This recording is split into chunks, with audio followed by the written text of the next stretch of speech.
And hello, everybody. It's Thursday night, and you know what that means. It's time for more high-octane 2-5 action from Texas Card House Houston. Hello, everybody. I am Wes Tucker, joined by my good friend, you know him as DT, David Thomas. Hey, Wes, good to be here. It's going to be interesting being on this side of the action.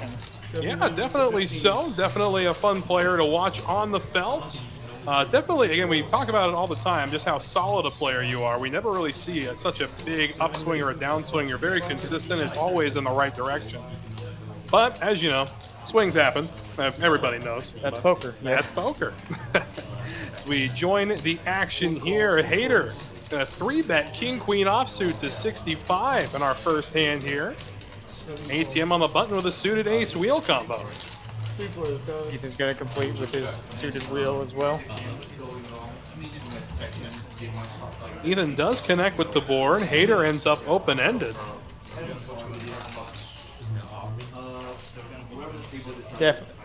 Definitely potential to put some money in this pot from both Ethan and Hater. I think ATM's probably done with this, so let's see how they choose to play it. Yeah, I don't know how ATM could have been any further away from this board. So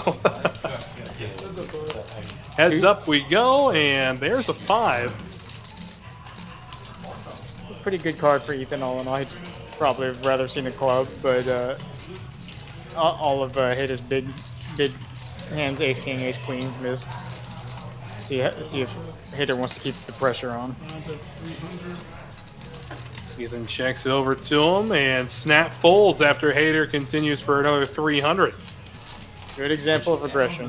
Oh yeah, and with that, our first hand is in the books. And again, our lineup tonight, a lot of familiar faces. Great lineup, to say the absolute least, including one face we haven't seen in a long time. Let's take a look at that lineup now. We got Dean in the 3 seat, Ethan in 7, ATM back for 3rd week in a row. He's in the 1 seat, Juicy back as usual, Mo in the 2 seat, Albie in the 6th, and Hater in the 9, and the aforementioned Penguin. It's been a long time since we've seen the Penguin on the live stream, David. It has. Always good to see people back. Definitely so. And speaking of back, there's a nefarious Catman, but in uniform today rather than on the felt. Of course, we've seen him the last couple of weeks. Has not disappointed, you know, the Catman up to his old cat tricks when he's doing so. So, having played with someone like the Catman as much as you have, David, I'm surprised Juicy isn't covering. You really have to throw GTO out the window, don't you? Yes and no. It's with players like him, he's capable of anything, and that's always dangerous. You're much more leaning into the feel side of it than the theory, because especially with Catman, if he senses something about the hand, he'll take advantage of it. That happened at Champions yesterday. Definitely so. Yeah, I've played with him enough. I've dealt to him enough. No, he's truly a field player. We try to hold him up against any GTO thing you get from upswing, from CLCAI, anything like that. It's never going to be consistent. Oh yeah. To a certain extent, as a guy who's made a pretty good living as a cash player, at what point do you just have to say that GTO may not have the same implications that it would for a tournament? Just regular raising. I know for a lot in cash that you can actually ignore a lot of that to charge dramatically. There's much more direct odds. Protecting your stack size is a lot less important, so the 5 big blinds, 4 big blinds that you're calling a single raise becomes less important, and much more important to try and win a big pot, which you can always that's really the biggest deviation. Or the first big deviation. Are you fucking serious, dude? What? This motherfucker. Get back to Juicy, bumping it up with Queen Jack to 110. Now again, not really a raise you'd expect to see.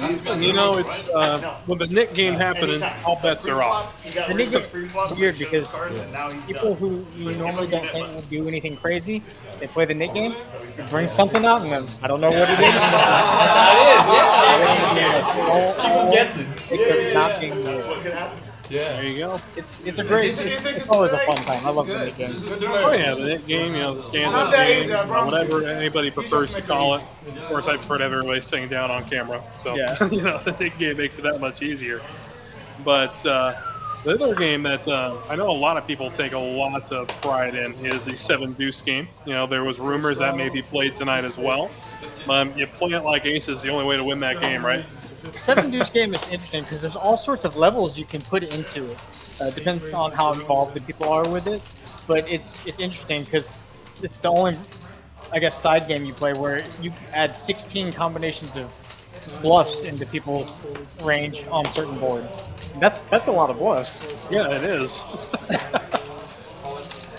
We check back in here. The Penguin, ace-9 of spades, got 3 bet, make it 110 after Ethan opened the action.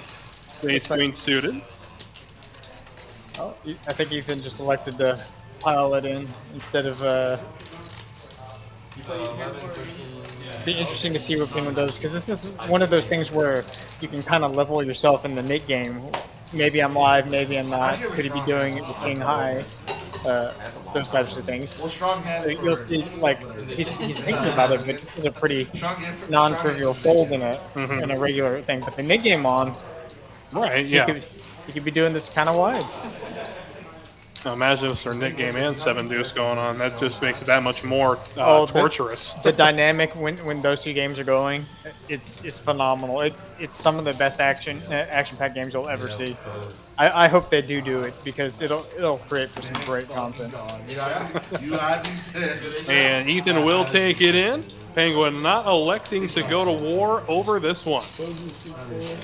So again, for those looking for the best possible way to start your weekend, I have got it here. How about the weekly Friday Mayhem Super?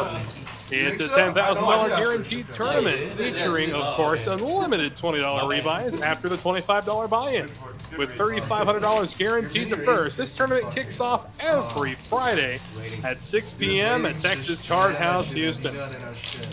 That's a pretty good payday for $25. Yeah, I'd say it's a pretty good night's work for a $25 buy-in. I mean, I know you said it yourself, you're not really too much of a tournament guy, but that's got to raise an eyebrow even to the most unseasoned tournament players, right? Yeah, I mean, worst case you lose $25. Best case you walk home 4 digits richer. So that's a pretty good payoff for $25. I'll always take that. Yeah, for sure. I'm pretty sure it's a fun time. Oh, it's a great time. And all throughout this month, what we've been doing is during the first registration, the registration period. If you flop a royal flush, you're getting $1,000. And here's the funniest part: is the first night we ran that promotion here at TCH Houston, someone hit it on the last hand before the end of registration. All in and at risk, and ends up flopping the absolute nuts. That's amazing. I mean, most people won't even get to get a royal flush in their life. Imagine flopping one. I mean, that's... How many have you had? I've had one, and it was sadly runner with me just holding the ace of diamonds. So no action there. No action at all. It's interesting because it looks like we have a small hand Bruin here. Penguin's got the pair and the flush draw. Mo's got the trip aces. I don't think it's gonna get too crazy. I think this was a limped pot. I do believe it was as well. A little 315 in the middle here. Got a bet in the call. Easy game. Easy game, says Mo. Sometimes the game becomes easy when you just have it. It's the dream right there. You know, just a snap call. I mean, really, with a paired board like that, maybe not the dream scenario there, but still. Hard to make a pair in the game, so trips. Very true. The royal flush thing is interesting because I've played with people all over the place who have never had a royal flush. They've witnessed them. Yeah, witnessed a fair few. I thought I was going to witness one a little earlier today. And that was, I was just watching over the 1-2 game. Open-ended, straight flush, royal flush draw on the board. And there was a player all in and a call. It was just I think it was a 7-high flush against a 5-high flush. It was so anticlimactic, but was waiting to see some fireworks over there on table 9. I think it's always exciting to see big hands, especially the real big ones like straight flushes and royal flushes. The first royal flush I ever made, I turned a straight flush and river to royal. Yeah, I mean, I remember my first straight flush too. I was at Lone Butte in Arizona, playing 1-2 spread limit of all things. Yeah, and 3-6 of clubs on the button. I decided to open. Got one caller who just happened to be holding ace-10 of clubs, and just what was it? I flopped the 7-high straight flush, and he flopped the nut flush. So I was getting paid regardless. Can't fault him for paying you on that one. No. See me do that one time. I mean, I go through that hand in my head at least 10 times every time I sit down. It's like, yeah, there's no other option there. Immediately checks on through to the river. We wait on confirmation on what said river is. Looks like Ethan wound up with a pair of kings and queens, like queens full of kings. I think this was a limp spot. Nice. Two. Oh yeah, Yeah. King one was in the straddle. That's why I looked at you. What do you have? Don't believe that was the board, but nonetheless, we move right along here. Yeah, big thanks to everybody spending their Thursday night with us here at TCH Houston. And a big thank you to everybody who's used to tuning in for the Austin stream as well. It's a pleasure to have everybody watching us tonight. But worry not, you'll get your Austin poker back as soon as possible. Understand they're getting ready to make a transition out there, and we're excited to see what that is going to look like when all's said and done. As ATM is going to face a $10 straddle. I think the straddle is going to be on pretty much every hand in this game. These guys want a little bit more action, and the straddle is always going to provide that. Putting that extra money in there. So do you think there's more benefit to encouraging just a straddle every time, or having an actual 3-blind game plus a straddle when it comes to influencing? I think the straddle is better for influencing action because it makes you feel like, even though a third blind is the same thing, it just makes you feel like you're gambling more. So it makes the game more fun, the atmosphere more fun, instead of just always forcing. We got a small hand brewing here. Juicy opened the 5s, and like Albay, elected to fold the 5s. I guess Albay doesn't have enough. Elected not to go set mining. Oh, then he goes to 9.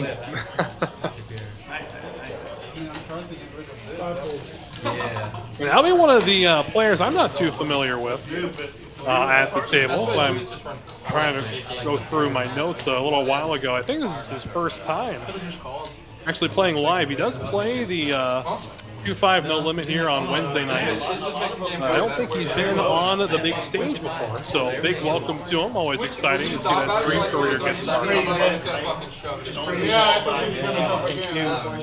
There are lots of people that play without out in the room, but when you play with them on screen, sometimes the screen changes them to a different animal. Oh yeah. You see people do things that you would never have seen them do just because of the lights. But the light factor is always in the back of my head when I'm on stream, thinking, would someone do something because it's a stream? Right. Just for the bragging rights of saying, hey, I bluffed you on TV, or I bluffed you on YouTube. Or, and I can go back and rewatch it. Kojak, suited in hearts for Ethan. And he's going to bump it up here, 45. Pretty hands. Mo suited in hearts as well, 10-5. We'll see if Juicy sticks around with his suited connectors. Answer is yes. So 3 ways we go to our flop here. What's going on, Eddie? Come back to us. What happened? Nothing. All right. Better than not. Flop all red cards, 2, 5, 6. Mo electing to lead this one. See what Juicy wants to do with Ethan behind him. Well, second pair, gutter ball. I don't think the any. I think all the options are on the table. Yeah. I don't think fold is. Oh yeah. To the turn we go. Heads up, King of Clubs. Ethan's Something on this. sad. Oh Holding yeah. That's what I was saying. There's the debates tonight.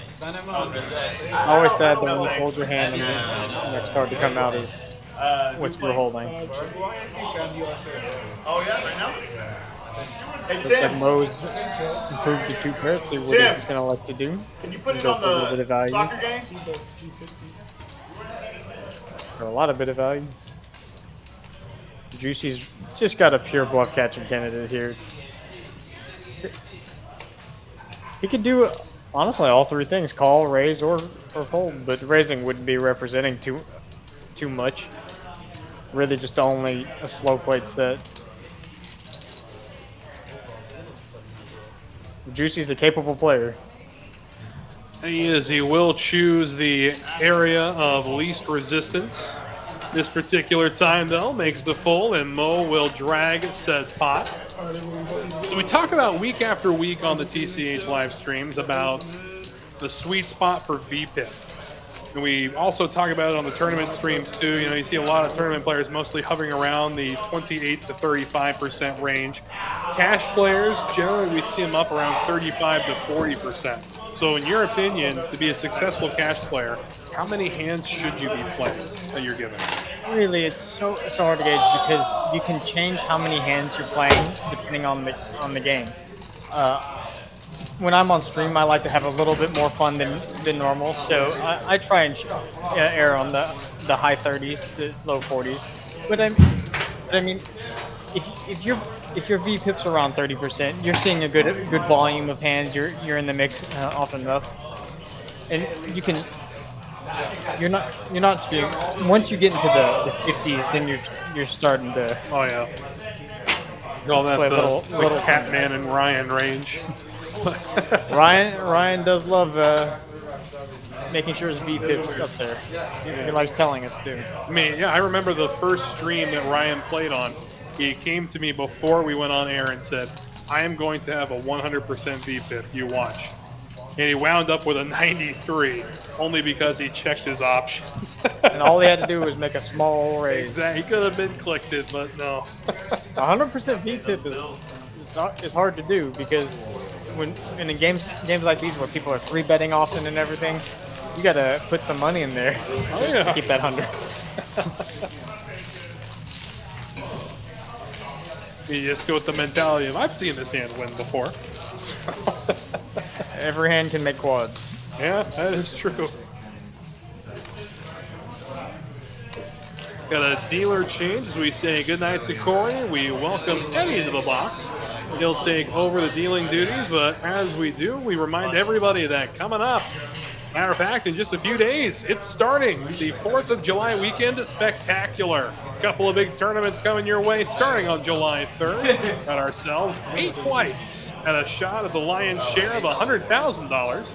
And if multi-day tournament's not your thing, how about a one-day 50K? That will kick off on the 7th. Full tournament with a $300 price point, 30K starting stack, and 30-minute levels. So plenty of action coming your way at TCH Houston. I'm actually looking forward to those. As you know, I don't play a lot of tournaments, but I was going to say, get the thermometer in here. Make sure you're not feeling too sick. You said that out loud. It should be interesting. I'm looking forward to dipping my feet in the tournament scene because I think tournaments are a whole new area for me to explore. Yep. It's just different poker. Cash games have tournaments just 2 different animals, but mostly the same thing. Yeah, for sure. Well, welcome to the dark side, my friend. I definitely know you love them. Yeah, definitely. For those who don't know, I'm more of like a 95% tournament player. I rarely play cash, but when I do, it's usually just for fun with friends. I really don't go up there expecting to win a lot of money.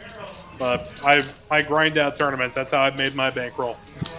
You got a small pot. Oh, just a bet and take it. Oh, yeah. There's no better feeling in a cash game, I'm not going to lie, than a flop bet and take it. Doesn't matter what I have.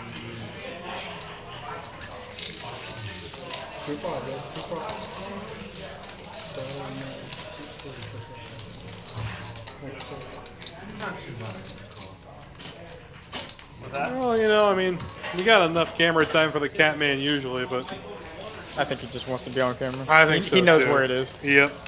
He can choose anywhere else to be on the floor, but And what was it? It was 3 weeks ago when he folded those pocket fours where he would have got set over set against ATM.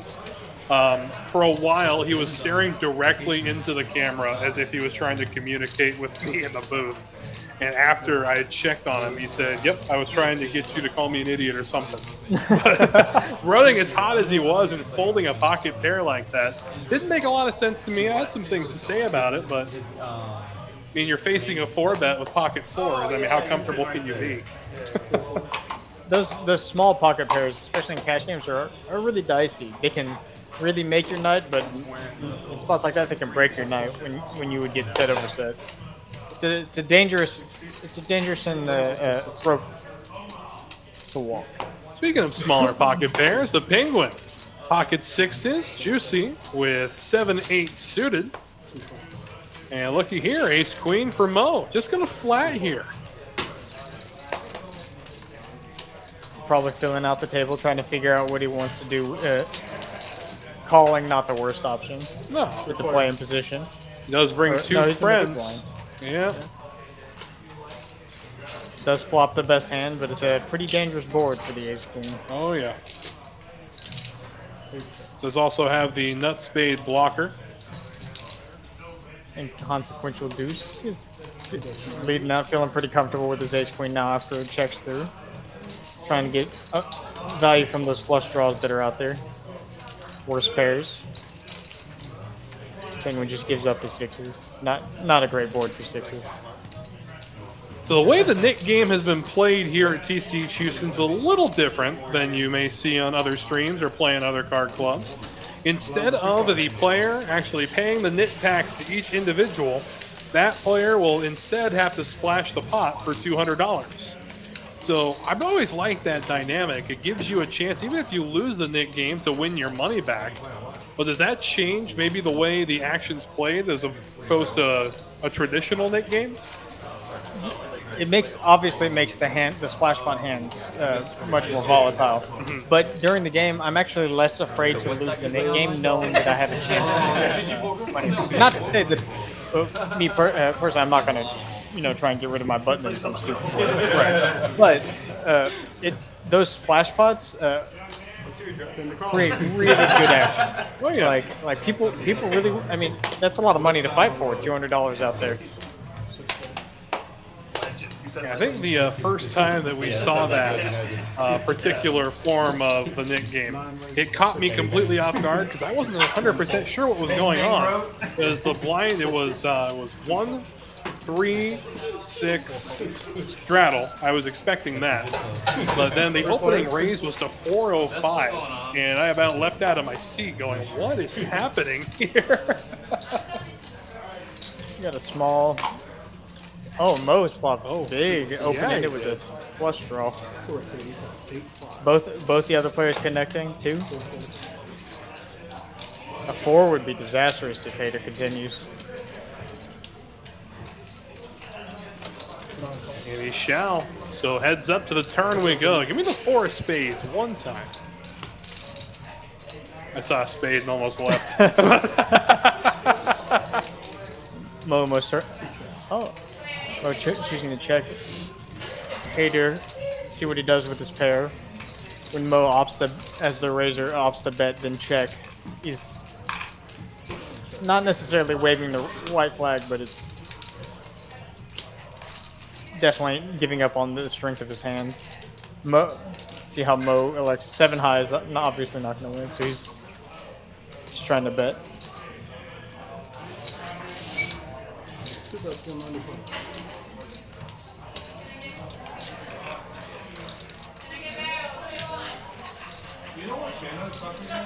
FS1 And usually. with just one pair here, I don't know. That's ESPN. I think it's FS1.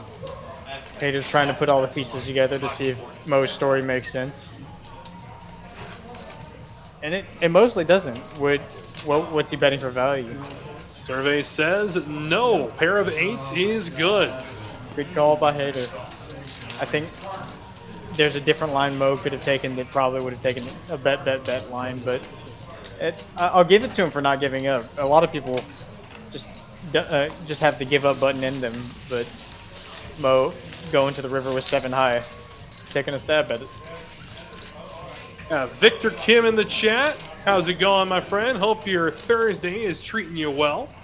And you're watching 2-5 No Limit from TCH Houston. So you look at the early going VPIPs as the highest one, 55%, goes to the Penguin in seed 8. I'll be a mere 8%, but again, such a young stream and a lot of game to go. I doubt we are going to see that 8% much longer.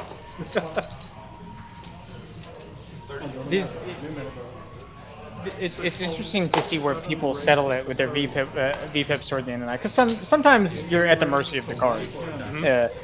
You see the likes of the Queen 3 offsuit for 2 orbits, but with a nice distribution of cards, it's great to see people really get their VPIPs up and get in the mix. Penguin electing to 3-bet his suited connector. He's a very aggressive player, and it shows. He likes to be in control.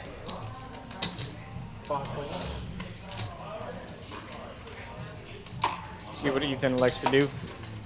2 to Royal Flush. It's hard to let those go sometimes. Oh yeah, such a pretty holding. Heads up. Both players completely missed. This is where aggression pays. The worst hand is Ethan thinking of doing something. I like it.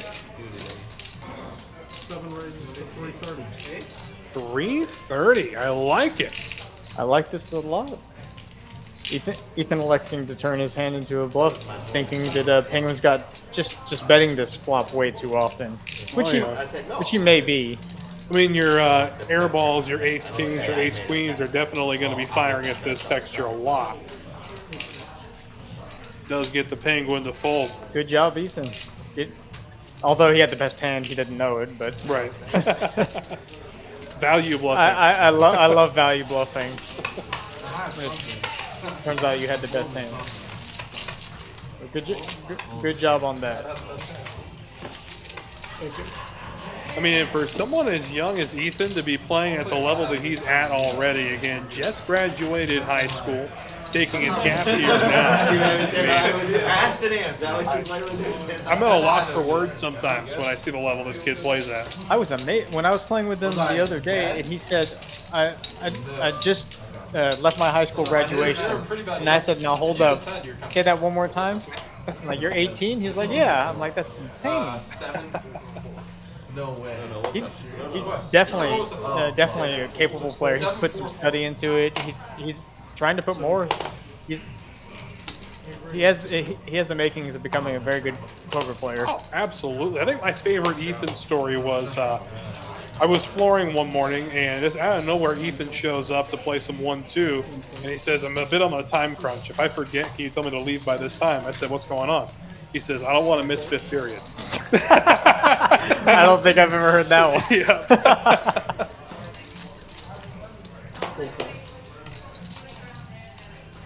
Got a couple limps.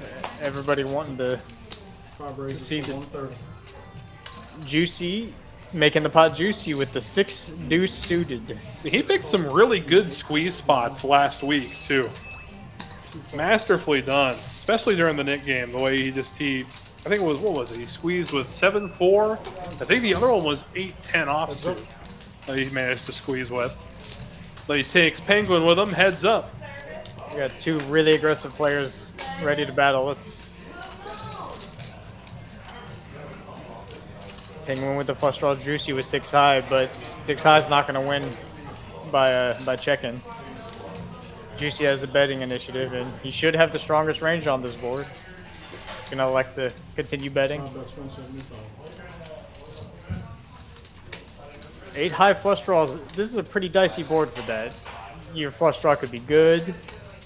He could certainly have higher flush draws, but obviously your 8 high is no good. See how Penguin elects to play this. Gonna flat it. We'll go to a turn. We've got two Texas monsters here battling an 8-5 suited and 6 deuce suited. No, the flush complete for the Penguin. No waiting. No. Not gonna make us sweat it to the river even. Nothing. See what Juicy elects to do. It should still realistically be a card that Juicy connects with better than Penguin. So I'm curious to see if he agrees with that. Go with sizing. He's telling a story. Let's see if Penguin's going to decide to believe it's going to be hard to fold the flush. But this is not a. This is still not a great board for his flush. Oh, he's gonna ship it. No thinking, just right in the middle.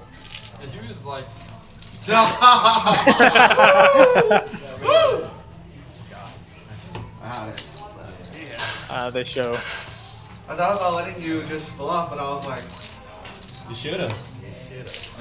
just call. A little bit of the table talk there. Juicy saying he was going to bluff the river. Oh yeah. Just called. And I believe him too. He's Yeah, definitely so. What if the spin comes? the only way he could win that pot was 6 When the high. spin comes, I'm just crying. Yeah, exactly. This 8 comes. I mean, are you really calling with an 8 high When the flush? spin comes, I just cry. This is one of those spots where a lot of people have trouble with because you don't know what you should do. Should I continue to let someone bluff me, or should I just try and get the money and now I think I'm ahead? These are spots like these. You see a lot of people in cash games err less on the side of letting someone bluff. In tournament play, you see a lot more people kind of give them. At least in my experience, I've seen a lot more people give room for someone to hang themselves. Yes, absolutely so. Was I think one of the mantras I was raised on in tournament play was sometimes the best bet is the one you don't make. I didn't really understand that until I started playing tournaments every day. But if you try to take that as your every hand mantra, you're going to miss out on so much value. I mean, I'll look and let if you you know. slow play everything, and people are eventually going to catch up to it. Poker players are sharp for the most part. Okay, it's on box. I mean, you get red like that, I mean, that's where just varying comes into play. Vary from GTO to more aggressive, and you can vary more along the lines of, I'm overcalling or overfolding at set points too, just to muck your image up a little bit. Absolutely. One of my friends, great poker player, told me one time and said, if you never get caught bluffing, you're not bluffing enough. Yep. And I like, it's true, because if no one's ever seen you bluff, are you really bluffing? Ever. Phony Turgeson in the chat. How you doing, my friend? Hope you've had a fantastic week. Good to see you again. We get back to the action here. Ethan with the high suited connector, gonna 3-bet here, 360. Hater's been fairly active.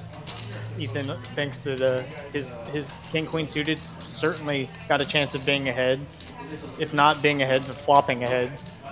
And he's decided to take the more aggressive route. I don't think Hater's gonna fold his. The hand's so pretty for so many people. It's like I said earlier, it's just so hard to fold these hands that can make royal flushes. It's in cash games though. It's so easy.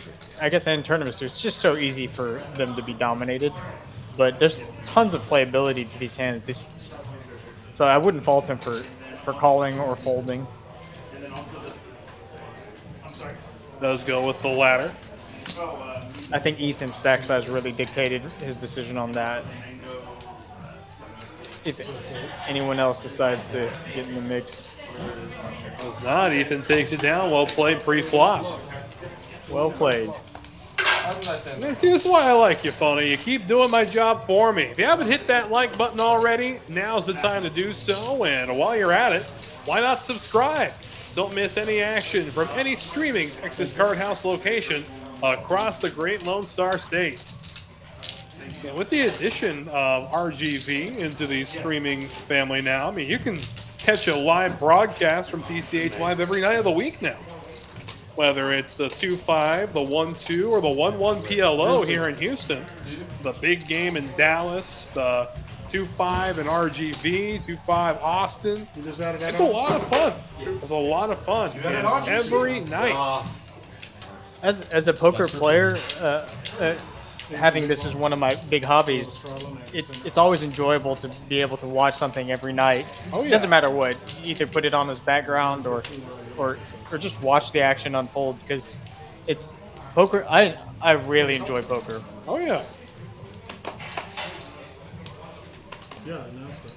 Definitely so. I mean, what people say most often: born to play, forced to work. But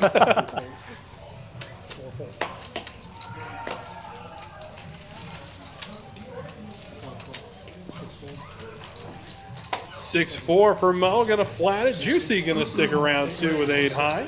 Looks like Juicy's added a little bit back on. Juicy never afraid to put that money to work for him. Who didn't see this coming? The Penguin gonna raise action here with Jack 8 suited.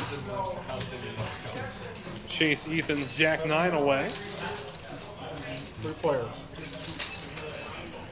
People often say poker's dead, and I like to point them to instances like this. How is poker dead when you have such premiums as Oh, right.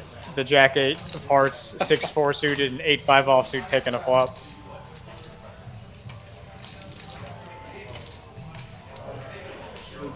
Bing. Mo out flopping everybody. Bottom pair. Let's see what he elects to. He's going to continue in position. Mo seems to, so far as illustrated, he's kind of the sticky player that doesn't like to give up, which isn't a bad thing. A lot of players give up too easily. Penguin's going to slow down. Oh, he's just going to check back his 4s. That's plenty of showdown value. Yeah, definitely so. Mo, he can definitely call a smaller bet. He's happy to get the showdown with 4s, but no, he's going to make the Penguin pay for it. He's trying to get hands like 6, the better hands to fold. 6s, 8s, 10s. Those hands just don't like this board at all. I like this bet from Mo, because obviously the hands he's already beating are already going to fold. But then you can get a couple of better hands to fold. Maybe a 9 or a 7 that Penguin caught too. But Jack high, no dice. I my hand. Really? I thought I had a pair, and then the turn came, I was like, fuck, dude, that's not my pair. I had a pair, but That's not my pair. Have you ever misread your hand to a big mistake before? Of course I have, yes. What is it? I was at, where it was Commerce in Los Angeles. I was putting some ICM pressure on this guy close to the bubble, and looked down at what I thought was aces. And I was playing them like aces the whole friggin' way. Turned out to be pocket 4s, but we'll get to that in a second. But all the way to the river, I am getting called down, and eventually the board was already paired in 3s, and a 4 hit the river. So I'm just like, all right, I got 2 pairs. Got 2 pairs. The guy turns over a turn straight and starts dancing around like he trapped me. And I turn over my cards. And regardless, if I'm wrong, I'll turn over my cards in a big pot. And I turn over 4s full, thinking I just had 2 pair, aces and trays, only to be called out by the whole table for slow rolling because I didn't even know I was. Sometimes those 4s do, when you peel them back quick, do be looking like aces. Oh yeah, absolutely. I've been playing, 7-8 hours already that day. I mean, we're getting close to. I mean, it was close enough to the bubble where I was starting to apply ICM pressure with just about any 2 cards, but not like me to misread like that anymore. I do a lot of double and triple checking now.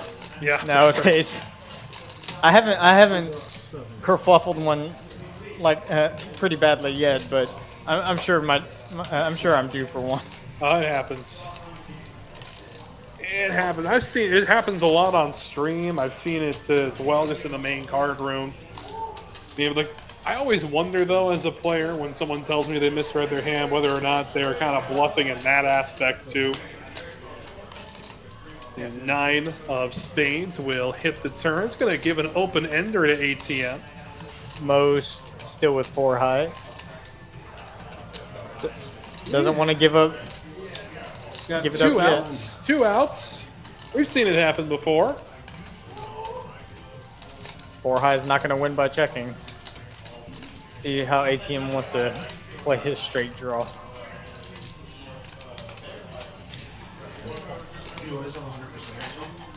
Queen high also conveniently being the best hand too. And everybody loves the deuce river. The biggest, well, usually one of the biggest blanks there is. Well, Mo picked up a straight draw on the river. Waiting for the ocean. Yep. Gotta barrel it here. Gotta barrel it. Gotta bet the nut low. Well, it doesn't qualify. Doesn't qualify. Not quite. You're right. You're right. It doesn't. He shows it, of course. He has Of to show course, it. definitely. Those are the, Oh, for real? the feeling you get when you make a bluff with hands like those and you get to show it is nothing like it. Bro, I fucking love TLF. The reason why I didn't come yesterday is because I was playing heads. Again, all cash players. You're running out of time on the best time deal in town. $100 gets you $130 worth of time. Again, time is running out. Only a few days left in the month of June. So if you haven't taken advantage of it yet, now's the time to do so. Again, limited to 1 player per day. Or not 1 player, 1 time per player per day. So still a few days left to take advantage of a pretty insane time deal. It's a good deal. If you're going to play anyways, you might as well take advantage of the extra time. And for those who don't know as well, for every tournament you register in at Texas Card House, you get an hour of cash time credited to your account. I did not know that. Yeah. As long as I've been playing here. That's good to know. Yeah, definitely so. I understand why maybe you haven't heard of it. I haven't seen you in the tournament section at all. There are some players that wander back there. I have to ask them if they're feeling okay. No. It's better for the game in short term.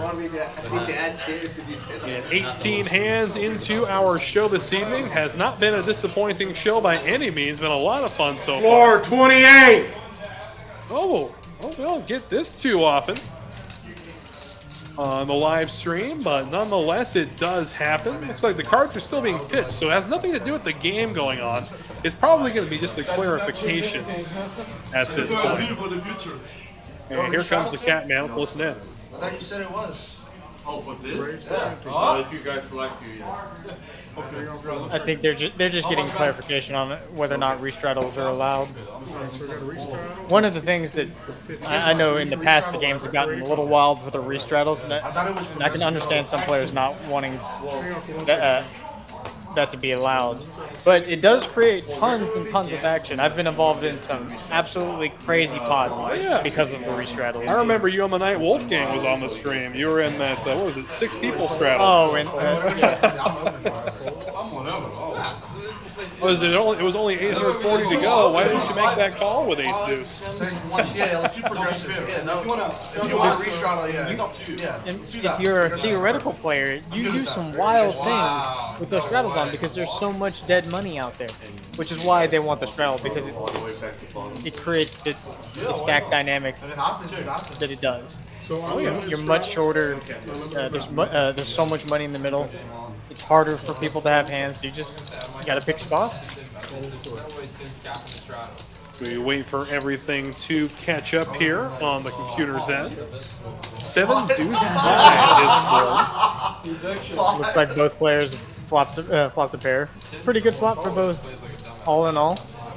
I wouldn't be disappointed with either player's hand at this point in time.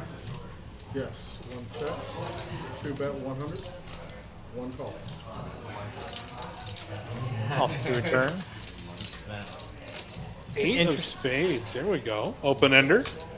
Mo, being the aggressive player that he's shown himself to be so far, keeping the gas pedal down.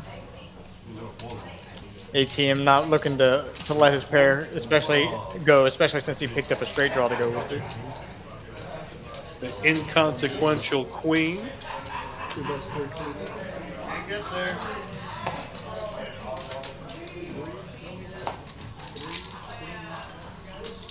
I'm interested in this bet amount because I think it's a big bet. If it was a small bet, it'd be interesting. ATM just elects to fold his pair of 5s after not getting there. No, 7-5. Almost got it on the river. Every time you throw on the big straddle, even if you get a shitty head, It's a free roll. Oh, we got the nip, but then on the cheap final two. And for those wondering how they get on the list to play on such a show, or just on the list in general for the action here at TCH, here's how you do it.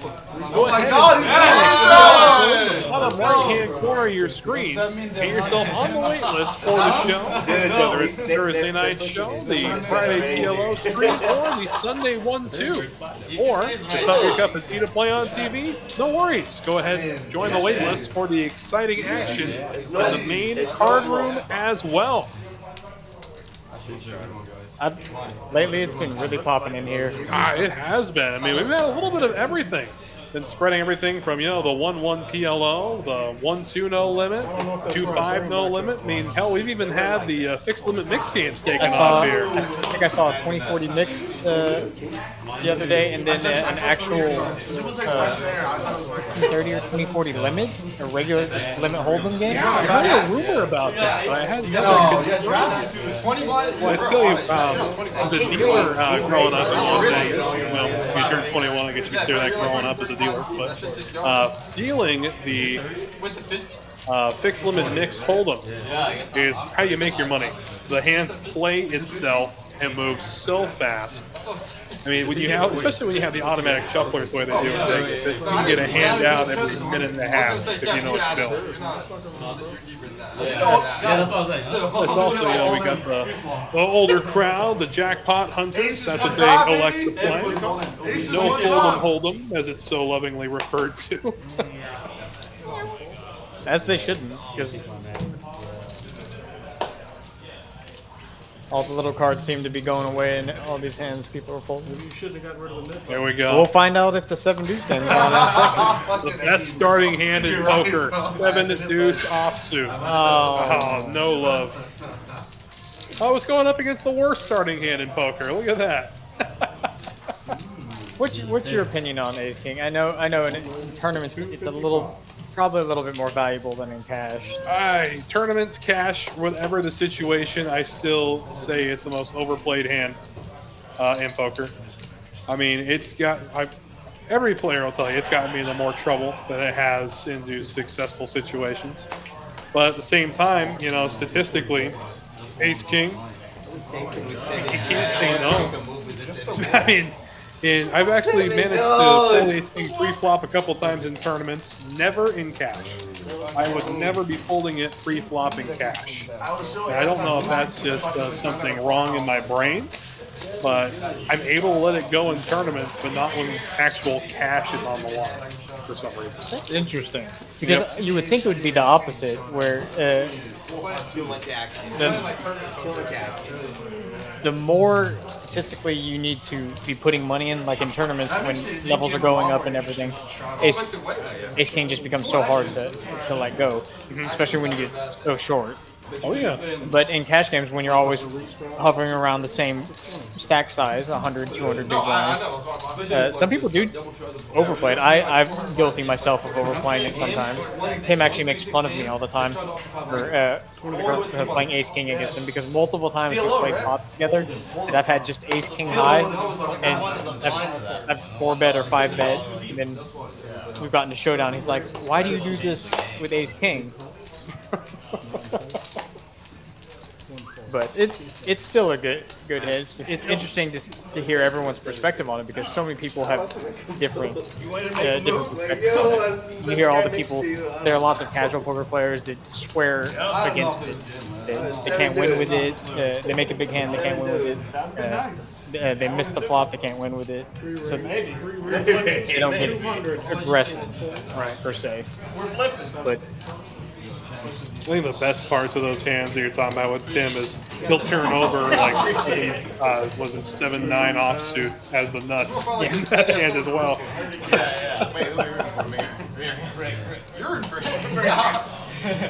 Pocket fives here for Dean. Got a 3-bet, make it 200. Ethan, a suited gapper action. Just minus the $1. Trying to figure out what he wants to do. It looks like Dean's little force deck. Oh, we've got it. Oh, we got more action before that. Okay. From St. Do we? No. Oh, I think we do. What is happening here? Looks like Dean's all in with fives. I think they're Oh no! Fuck! You gotta do the stand up too. That's stand up. Oh fuck, dude! Oh my god, no! My $200 is in the car.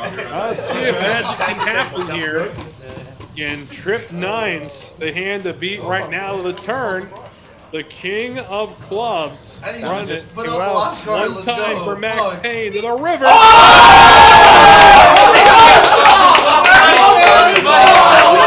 the thing, when you pull out the money, you know when you pull out the money? There's no really bad.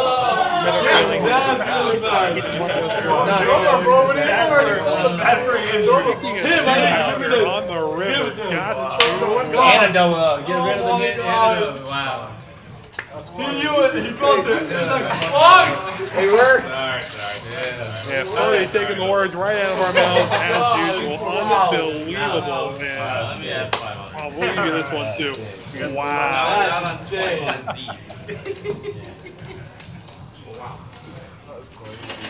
I should have said twice. The one time I said, I only heard it once, but It's good he elected. I was like twice. He only elected to run it once. He run it twice, but he only have one out. One out. I know it's But the stand-up run, dude, is all Max Payne, Max Payne. Oh yeah. So the thing is, other than you do, what's your philosophy on running it twice? You felt it too, huh? I swear. I've done the backpacking. I believe I'm a run it once guy. However, That's it. there are when large amounts of money are at play. For tonight. Doesn't Just for reduce tonight. the long-term variance, reduces the short-term variance by running it twice. So if it's a really big pot, one that I won't play, you know, every day. Say we have a pot that I would get involved with maybe once a month. I'll run it twice because I'm not I gonna. know, the card pieces out. Have to Yeah, have it all out. y'all see the first did all y'all I like, saw you pull your arm up. I was like, pull out the money. you have to. Just normal pods and 100 big blind pots. I'm really a guy. 2 out of the river. My philosophy with it when I do play is For the vintage. I don't usually get my chips in bad, so I'm not going to give you the opportunity to catch up regardless. But I mean, and a lot of people, unpopular opinions, moving back and forth as well, is what I'm personally coming to. I know I'm behind. Do I want to run it twice? Absolutely I do, but at the same time, the game wasn't designed that way. So if you're getting your chips in bad, I mean, wouldn't this be the comeuppance for it? I'm actually the opposite way. If I'm getting my money in bad, I want to run it once because if I'm going to get lucky, I want to win the pot. I don't want to get lucky to win half my money back. That's true. Get lucky to break even. Yeah. As Hater gonna look down at pretty nice looking hand. American Airlines. Oh yeah. Don't sue me. What? Oh. Pick up that 200, huh? Okay. Looks like There's one strategy. It's not wrong. Does he have his knit button? I'm curious to see if the action tracker is right. We'll see. Juicy looks down at Ace Jack. This could be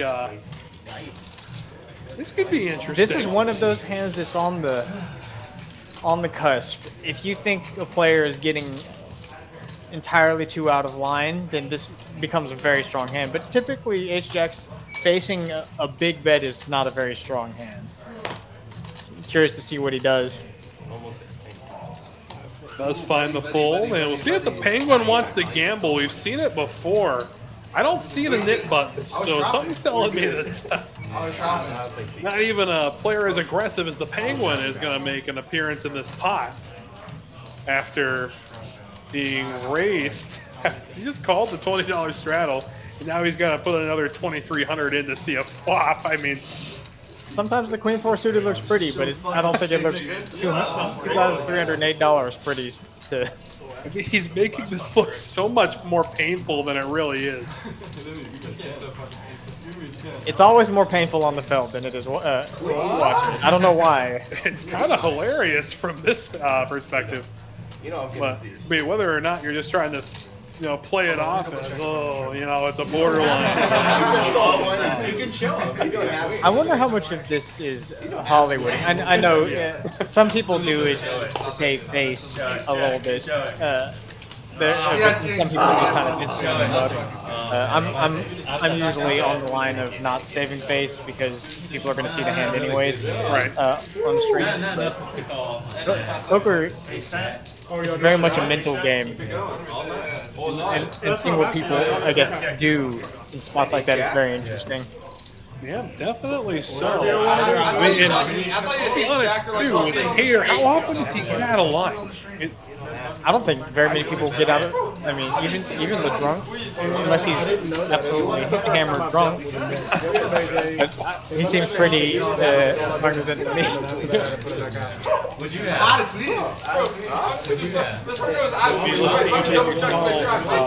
that handled like ace king. You're all the confidence in the world until you realize the guy completely overbet aces. Aces. I can't raise, man. Those are typically the situations I'll be able to hold ace king and three flop. Yeah. And it's a lot of it becomes down actually to risk assessment. Like I have $20 in the middle, and he's gone all in for $2,300.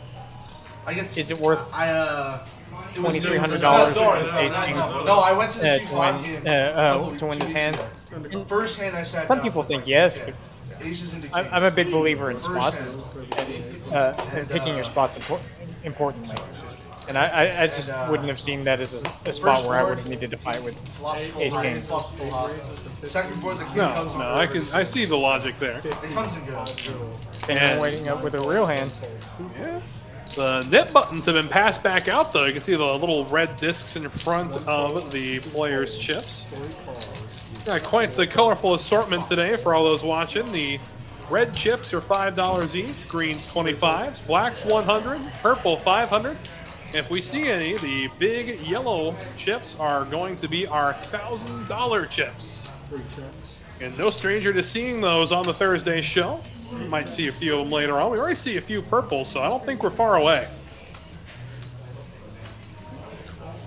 It's always a good game when those yellows show up. Oh, yeah. King, queen, ace, tray on a jack 6-6 board to the turn. It's the 8 of clubs. I got the best hand to fold. Sevens went in luck. Let's see how Hader decides to elect to play his overs. Ace high stays the best hand. I saw the signal was lost on the TV. I don't think nobody knows it's 8 checks. Thank you, Ethan. Check on the river. Ace high is a monster. Yes! Yes! Andy gets rid of the knit button. He does. I'm actually kind of amazed Hader didn't put up a little more resistance with his knit button in front of him. Because typically, when you make calls like that, you're trying to get rid of, to make a play for it somewhere else to get rid of the button. But his king high is honestly going to be good there some percentage of the time. So maybe that's just what the line he elected to take. And I think I solved the mystery behind the aces. I think that was the splash pot in which Penguin had to splash. Oh. And that's why he was putting himself through the torment. That makes sense. The extra 200 in the middle. Yep. Makes it a little different. I think the queen four suited still probably not a hand I would be. No. That does conclude our first hour of coverage. Again, hope everybody is having as good a time as we are. It's Wes Tucker and David Thomas in the booth, keeping you company throughout tonight's frivolities. As the first 23 hands have done anything but disappoint, we chug right along. And from, I guess, rags to riches, I guess is the best way to describe it. From losing the game to being the first one out the second time you do it. Gotta be a good feeling. Especially when you lost the hit game basically on a two-outer. Boy, that just makes it hurt even more.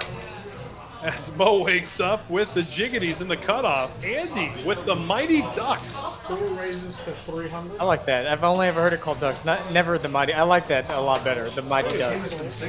He's going to free bet, make him 300 to go. And he thinks his pair's ahead.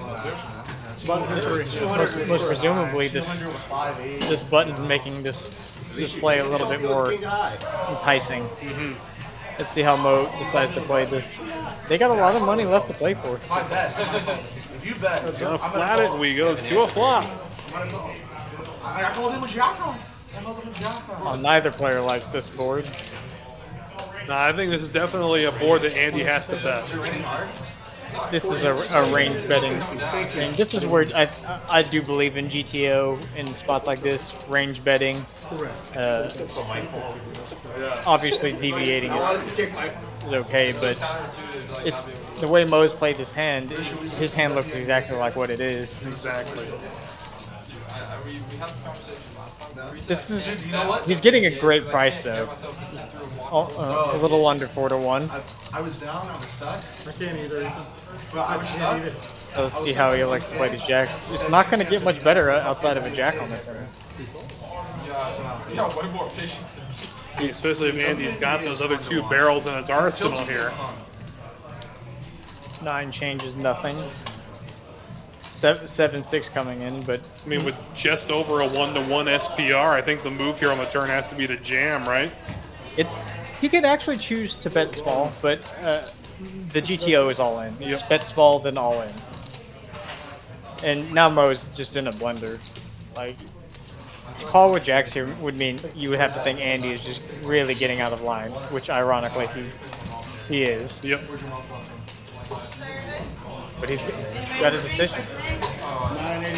These are the decisions I think, the spots that I think are really fun, where you have to, maybe not this exact scenario, but spots that really put you in the blender and make you think through all of the action, everything that's happened, and try and put together the puzzle. I just know it's like 4 hours. Right? So far, Andy's story Oh, it checks seems pretty, out. seems pretty believable.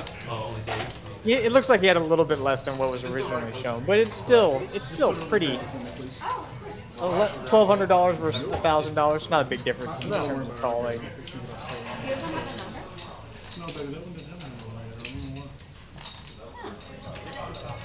There's the saying that there's no right way to play pocket jacks. I don't know if you've heard that one. I mean, if you think about it too, the bet makes even more sense if you think in the meta fashion that, oh no, there's another spade on the board. I don't want him to suck out. Oh my God! No, we have Getting away with murder. Shows the deuce. Mighty Ducks take it down. Go tap the table. Well played, Andy. Well played. That was a good one. Yo, this game is fucking fire. Come play Wednesday. Come play Wednesday.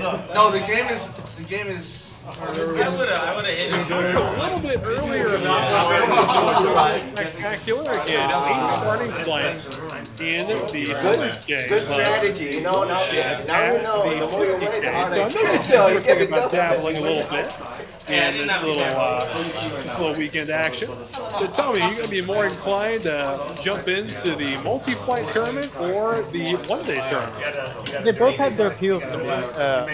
The multi-flight tournament is a slightly better structure overall. I'm a big fan of the longer levels, so with day 2 having the 40-minute levels, it just allows for a lot more play. But obviously, there's a huge advantage to being done with the tournament in one day. So I may dip my foot in both of them because they both seem like great tournaments. Well, for the record, I hope you don't have to dip your foot in the 50K because that means you got to miss out on day 2 of the first one. I guess that's true. I guess that's true. I didn't think about that. But the multi-flight tournaments I think are really cool because you get more chances at that big payday. Yep. Yeah, but with a lot of these multi-flight tournaments offering, bag bonuses and stuff like that, or best 2 bags forward, You know, it gives so much more incentive to maybe play those. But I gotta tell you, I'm not a fan of combining bags. You made it through today too. That's your stack. You know, I mean, yeah, sure, play again, see if you can get a bigger stack, but it should always just be best bag forward, not combining two bags. I didn't know the tournaments did combining bags. Yeah. I mean, once you get more into the tournament game, you'll see, you know, tournaments maybe run more in the Austin area are the ones I've seen where, you know, you have 22 starting flights for some of their bigger guarantees of a $200 to $300 buy-in. And it's really, if you're not a Austin local, I mean, why bother? Because you can only fire maybe once or twice in general if you're coming from out of town to play for such a big prize pool. But Austin locals maybe can find time to fire 8 or 9 bullets in that thing if it's a $200 to $300 buy-in. I mean, it's such a great price point, especially when the prize pools are up over, you know, 300 to 400,000, guaranteed 300 to 400. Those prize pools get up into the $3/4 millions. That's a lot of return on such a small entry. It is, yeah.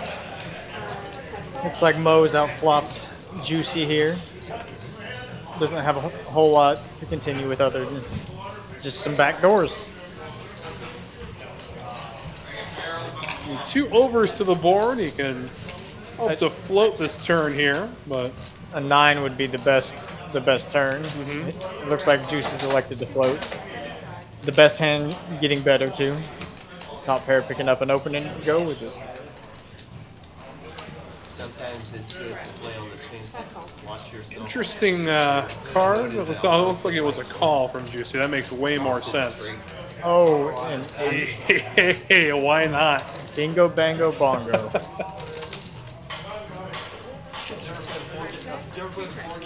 Check. Feel the river. I think if the flush hadn't have come in, Juicy wouldn't have slowed down. No.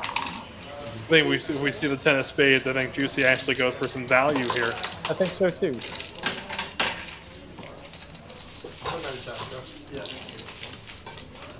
It looks like also, since there's no restart allowed, a lot of the players are putting the blind 20 up in front, Yep. creating even more action. Straddling without the actual straddle part. You go into the back to the 1-3-6 days. You know, we had the 1-3-6 $15 straddle. But of course, with 3 blinds, they wouldn't allow a re-straddle on TV. So what they did is just the blind raise. You know, you saw some insane blind raises, a couple of blind re-raises, which you're taking away your option. At what point do you say, this is ridiculous, I'm not giving myself the option, why am I blind raising here? But You get the right mix of people. It just becomes less about winning money, more about having fun. oh yeah, These guys are having a great time. This is what helps make this game fantastic. This is one of the reasons I play poker, for games like these where everyone's having a good time. oh yeah. I mean, you could be stuck 1,500 in this game and still that's having a blast. Oh, exactly. 5 jack deuce, 2 hearts. Everybody missing. Everybody's got got 2 backdoor draws and ace high. I just don't want to miss the nickname. Well, they get the best hand to fold. As is often the case. That makes it a little more interesting. Oh, looks like they found out you're in the booth with me today. Check out that in just a moment. See who wants it most. Looks like Mo wants it most. Wait, they delivered it to you? Yeah, there's the full from Penguin. As they said, your cover's been blown. They just called me and say, hey, A-Town Original in the chat. Is this DT on the commentary? Oh, God! I was trying to give you time. I was trying to give you time.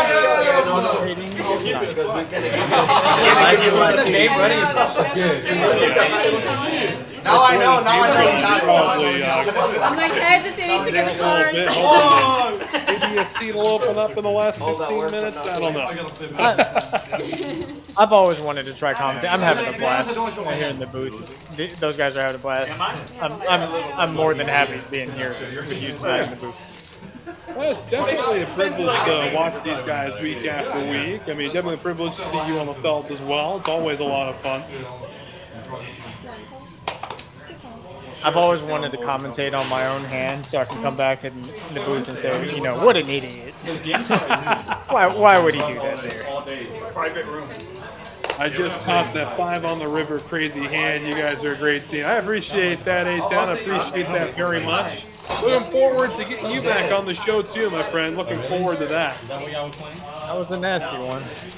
It was. Speaking of nasty ones, look what we got brewing here. Mo with the crabs. We got Andy, Ace Queen, and Penguin With the snowman. with Snowman. Oh my Oh. goodness. It's kind of an inside joke. Cowboys for Hater. With him fast playing those aces like that, I'm curious to see what he's going to do with these Cowboys. Already facing the 3-bet. From an aggressive player like Penguin, he's definitely going to be wanting to put in some more chips, Oh yeah. especially with the people behind him. Not let everyone in for cheap. Looks like the bet is 700 from Hater. A healthy size. His crab's not looking too good now. Gonna chase away even Ace Queen now. Well, the Penguin both, not both. He knows Hater still has the knit button too. This is where the knit leveling gets really interesting because you have to wonder, is he capable of doing something here? Penguin thinks he is. He's like the seeing flop with these 8s.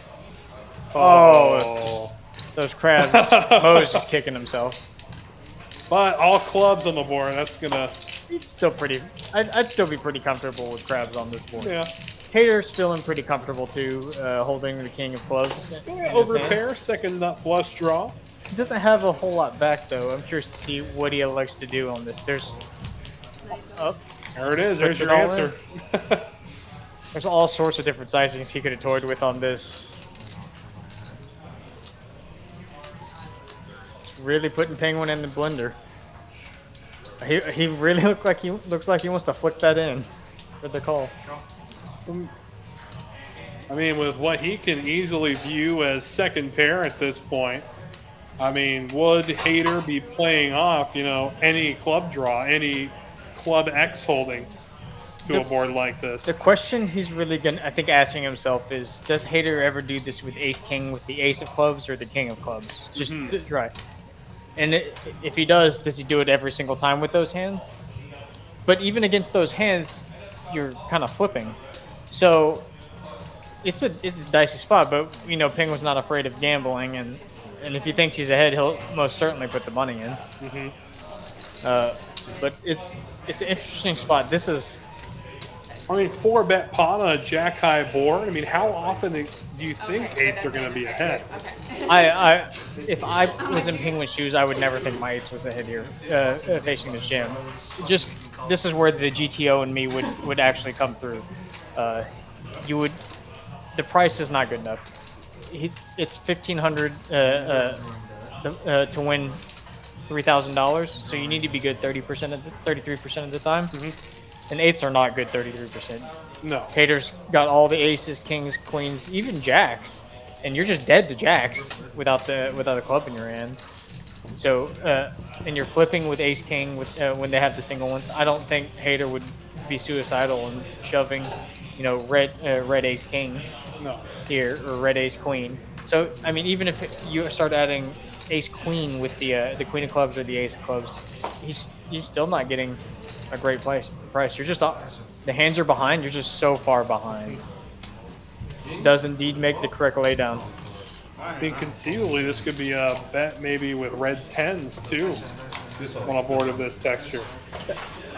I don't know if all in would see, but the bet sizing is really cool in that, because if Hater had chosen non all in bet sizing, then it creates for a whole different dynamic, kind of a leveling war, with especially with the knit button in front of him. Because then he can, I think, a smaller pot or something, he can start betting some of those weaker hands, putting them in the mix, and then it really puts England in an even a bigger blunder, I think. But there's nothing wrong with what he did. No. I mean, you even said it right before it happened. It doesn't have a whole lot behind. It's already a pretty massive pot. I mean, realistically, what's going to call that bet sizing?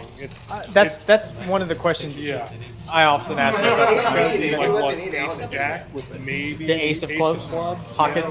You're getting called by queens with queen of clubs, perhaps. There's actually not a lot of worse hands that are calling. Because like 2 red queens are gonna go straight in the muck, and I do think there's a reasonable chance that Penguin could have slow played aces, which would have been a disaster.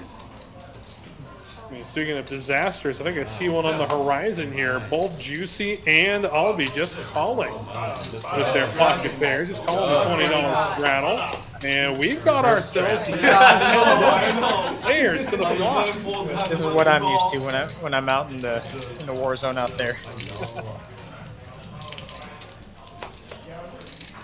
I mean, even with aces in a spot like this, I get 6 callers. I'm basically, well, I'm dead. Some dicey boards to play out there. I have very easily mucked aces though in some of these Texas heads up odds. Absolutely, yeah. Penguin wins without much resistance, even holding the key card and the ace of hearts there.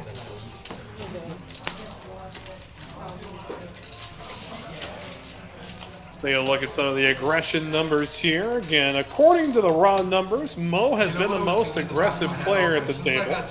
And this AFQ measures not only your pre-flop aggression, but also, you know, your post-flop, whether you're raising, you're flatting, you're trying to float, everything in account there. In fact, I think it's even if I think if you're trying to flow, you're behind and make a call. I think they put that in your aggression frequency as well. I did not know that. Yeah. A lot of good mathematics. I mean, I come from a baseball background myself in radio, and ever since I left, there's all kinds of new stuff that's been put into even baseball. You know, the WAR statistic is still something I'm trying to wrap my head around, but I feel like it's always going to be adapting, which is good for the game. It's great for the game. Because the minute you stop learning anything in this game is the minute you got to hang them up. You got to retire. Because your egos become too big.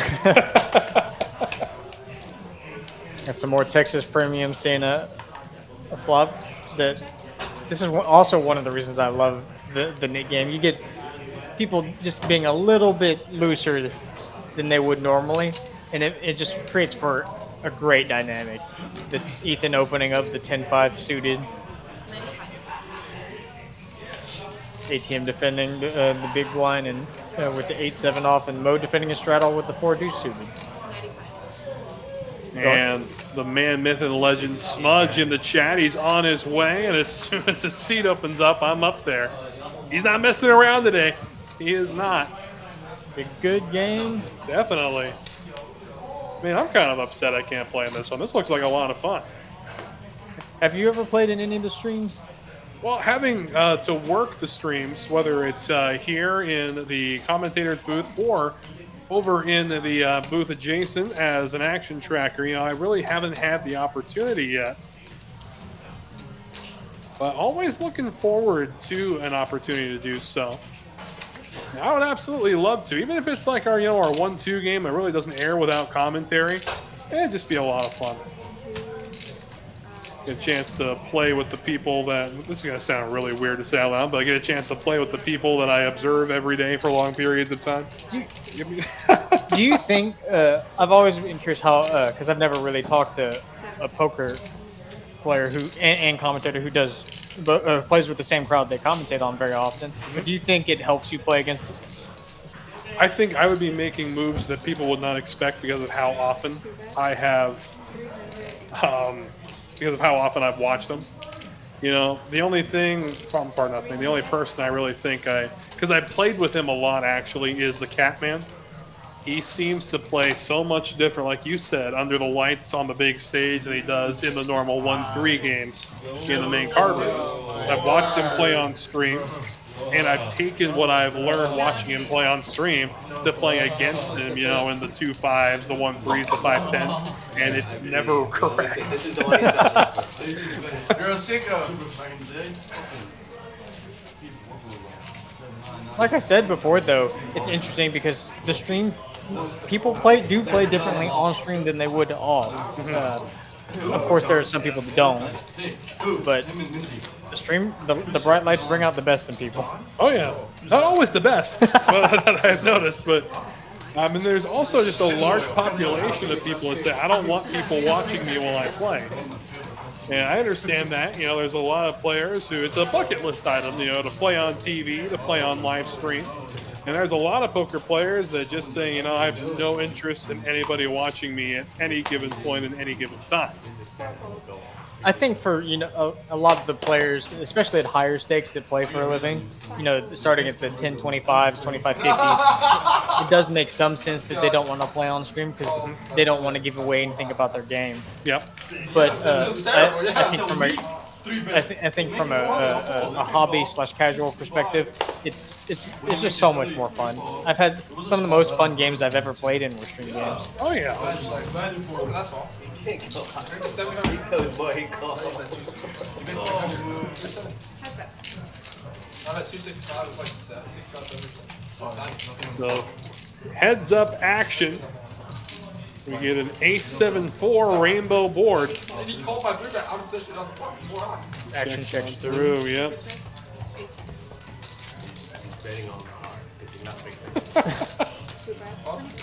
Absolute masterpiece, this hand. Who wants it more? Mo's betting with the best hand. Oh yeah.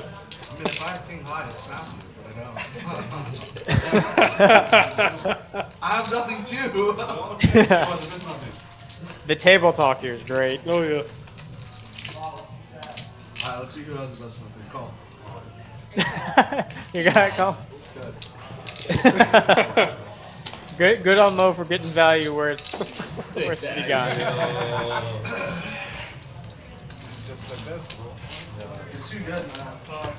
I think the hands like this are real memorable, where you end up calling someone correctly. Not necessarily the small bet ones, but have you ever made any really big hero calls with king high, jack high, queen Oh, high? of course I have, yeah.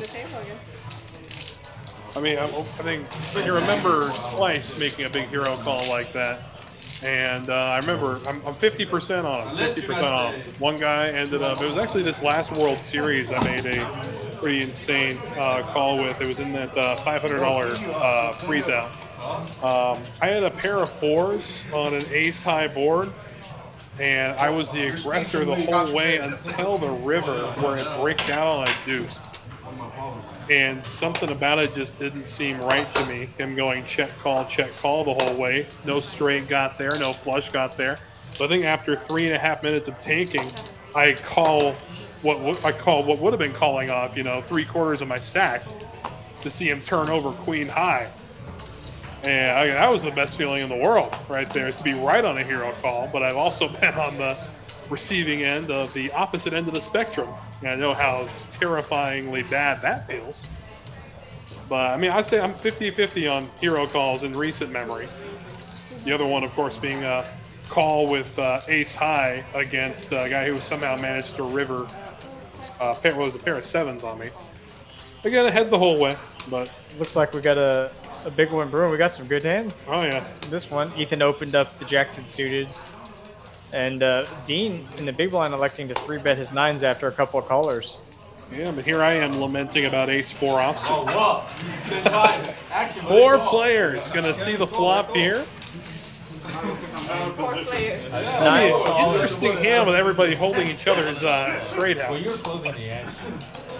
Why not? Queen 10 taking the lead.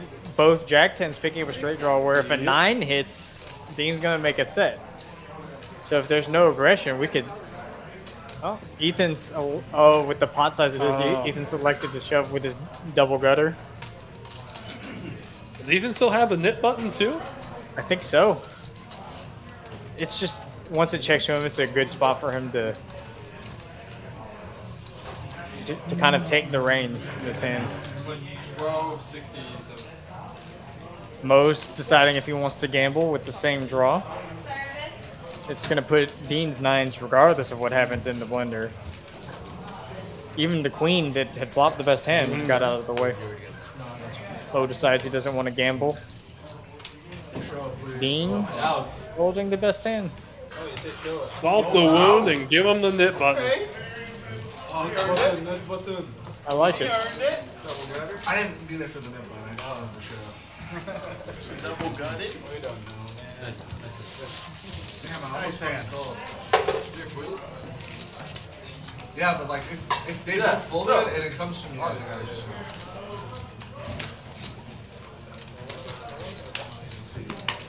What was the board? Was the Jack time close? I had a feeling you might have got there. I remember I think the last real big hero I call it maybe with a high card was in a knit game, and it was with King High, and it was on it was a spot where if I'm right, I'm really right, and if I'm wrong, I'm gonna look like an idiot. Right. And I made a pot size call on the river, and he showed me 2 pair, and I put my hand in the muck and felt like an idiot. The only player at the table too that I would have called with King High. If anyone else had had the nib, and I didn't need to fight for it too. It was over. Well, Speaking of over, how about this? Andy. Couple of aces in the hole. It's got a 3-bet, make it 225 to go.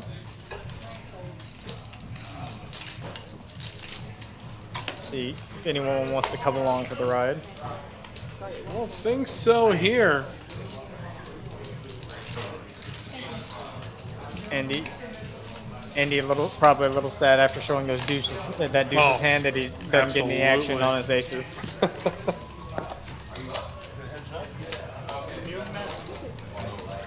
Especially the hand, maybe like, Jack 9 suited might warrant looking a player like Andy up. I mean, especially after what you just saw. Yeah. Yo, Ethan, funny or no? Still do think it's one of the most underrated drawing hands in poker is Jack 9, even offsuit Jack 9. I put it in the same category as Jack 10, basically. Yeah, definitely.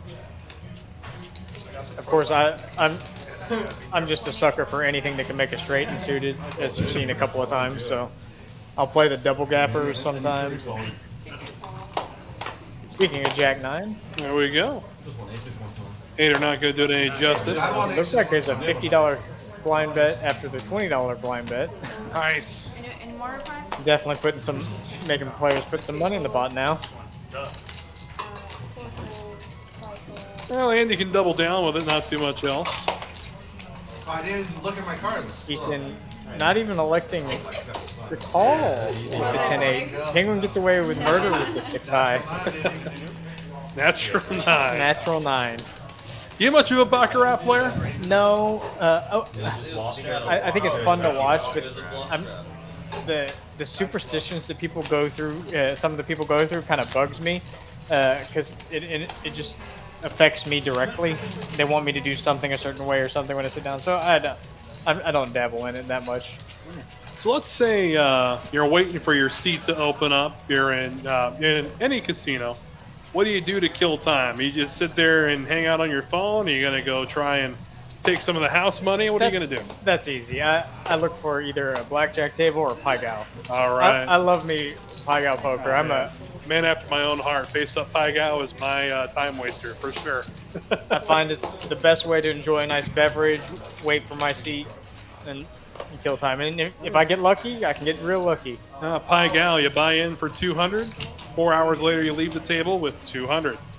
Actually, speaking of pai gow, the last time I was at the casino, I sat down at a new pai gow table, and within 30 minutes, I opened up a steel wheel. You gotta be kidding me. Yeah, sat down Wow. for 200 and Bank account's had $5 on the bonus for 750 profit. Man, oh man. Ace high and king high going to war here. Heads up. And he bet with the betting lead. And Juicy gonna see what he can do again. He's got a gutter ball to a wheel, but now also picks up the diamond draw on the turn. King high picks up a little bit too with the inside straight draw. Oh, yeah. So we could, I can see both players easily putting some more money in the spot. Juicy gonna be content just to continue to check call down the river. I think Juicy could do both.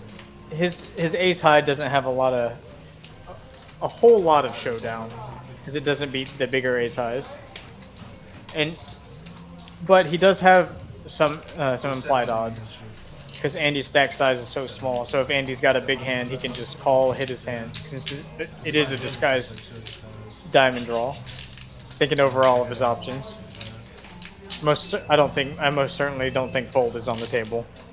But also, I thought maybe. I mean, especially with the combo draw he's got. I do think flatting here is actually going to be kind of a mistake the more and more I think about it. It's interesting because what Juicy's thinking probably is how often am I going to get him to fold one pair if I raise? Because if he can get, ace queen to fold or king queen, queen jack, then I think a raise is met. Oh, and overkill. It's the diamond and the straight.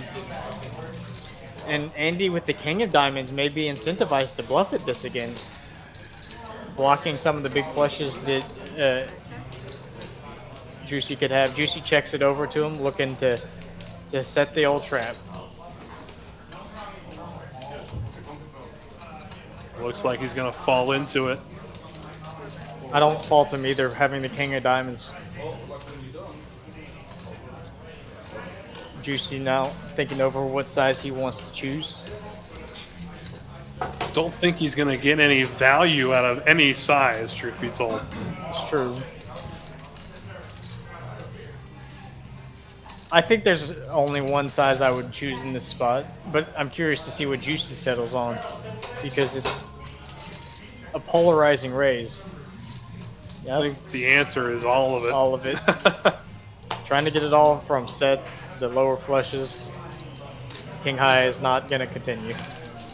Kevin, I got there. It'll be so good for the game, you don't understand. Nice run out for Juicy. And a nice pot too. You're no fun, dude. Yeah, for all those cash players out there who haven't heard just yet, what, are you living under a rock? We got the best time promotion in town. Buy $100, you get $130 in time. An absolute deal for the cash player in Houston. Come on through, limited to one time per player per day. So come on through, take advantage of the deal while we still got it. June's almost up, and so too is the promotion. How I like the pair to flush draw in this other guy. You know the hand I'm talking about? I don't. It's like a 5K pot. Hater looking at the ace jack. Decides there's been it's interesting. It's kind of shifted the game. At the beginning, a lot of people were open raising a lot of their hands, and now a lot of the players are electing to limp. What did he have? Maybe trying to make their knit game buttons cheaper to get rid of. I personally am not a big fan of the limping. I mean, keep this many players in the hand. I mean, one of those anything can happen situations. Look at this. I often refer to it as bingo. Yeah, definitely. He's bad. It is what it is. It looks like Andy has won this round of won the flop round of bingo. Action check through. What? Yeah. Aldo's great draw. Now, From last week, yeah, with Andy's hand still way in the lead. If he elects to put any more money in this, does What's the not. second to last hand of the street? Bro, that last hand, That's that was so awkward. That was interesting card. my stack. And I believe Andy's flopped queen folds up. Let's see if he. 2,800 on the last looks to go Yeah, for it any does. value. I was like, fucking kings or aces, y'all kings or aces. You're like, Oh, getting in there. He elects to go for value, a little bit of value on the street, but there, I don't think any's gonna be no, You had me completely. mad. I think, yeah, Penguin's you gonna said look him up too. I think with if an it 8. was just one person that made it No, that looks like a 625, maybe raise. like 700, but both y'all made it Interesting. 625, I'm like, fuck, I'm just taking Yeah, this. no, you gotta do that. Sensing a little bit of weakness. Mo had ace jack suited, right? Yeah. It's a tough spot for the Queen Dewey.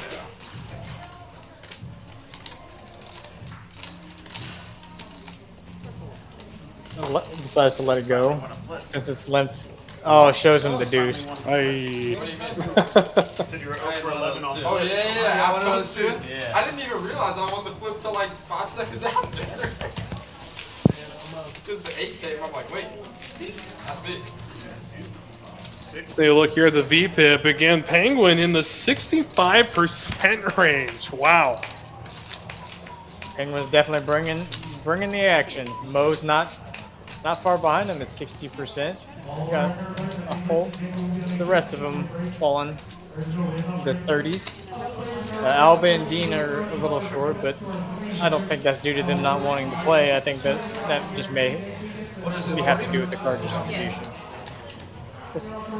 Outside of the limit pot, it's kind of hard to get involved when you're getting monsters such as the 7-3 offsuit. But you can play anything if you want it.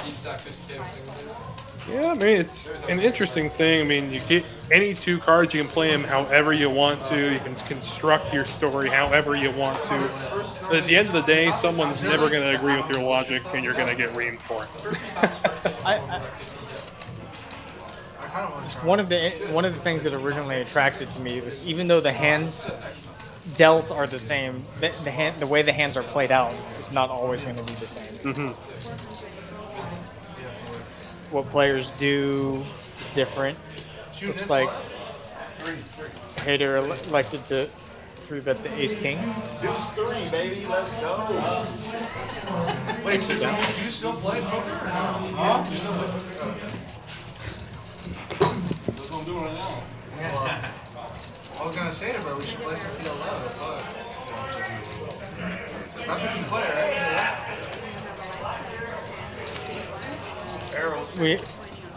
Penguin leading the pre-flop raise. 29% of the hands he's involved in. A lot of the players here like to be on the more aggressive side. Thank you. Thank you, Kevin. Always good to see. I personally love aggression. Big fan of it. The storytelling, to me, feels a lot better when you're more aggressive.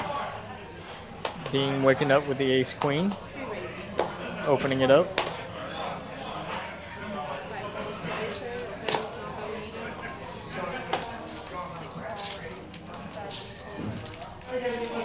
Looks like Albe, I think the tracker might be a little off, but Albe is getting involved with the Negrontu, the 10-7. Penguin's turn with the crabs.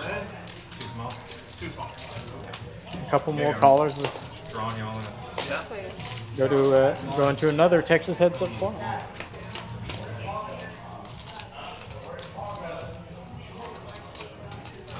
Jack 8-6 on the board. Top pair for Hater. ATM with middle pair, not much for anybody else. For diamonds, gonna bring a different red card into play. And again, really not gonna change much. See if Hater elects to start going for some value.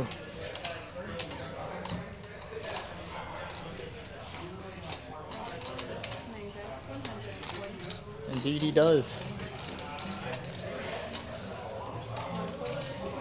ATM just dismisses his pair of eights immediately. I think everyone else is going to get out of the way pretty quickly too. Although Penguin is showing he's not a man that likes to fold. He does like to fold. Well, you know, everybody's got to change up the game every once in a while. But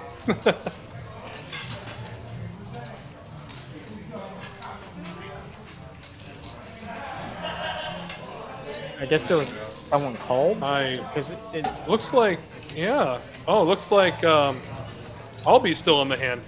oh, Albie. If Albie's still in the hand, I think Albie had the Negreanu, so he turned a double better. Oh, hell no. I thought it was money. I thought it was a check. That's what I was like. No, thank you. You would Stay away from that stuff. Hater likes to do. Gonna go for a little bit of value. 175. We'll get the fold. Nice hand. Jack 9 good. Jack 9 way good. I know.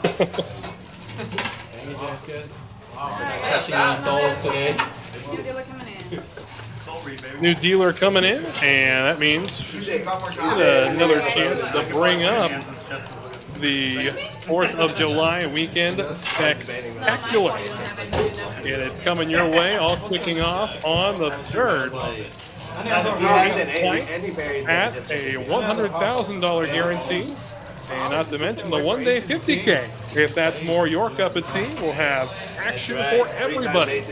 And plenty of tournament action coming your way at TCH Houston. We're playing like 4-3, 5. We'll see some of y'all out there. Here for that too. First time in my life. First time in my life. I was like, oh, I almost fall under the table. He told me it was like garbage. The 5 of hearts, I'm like,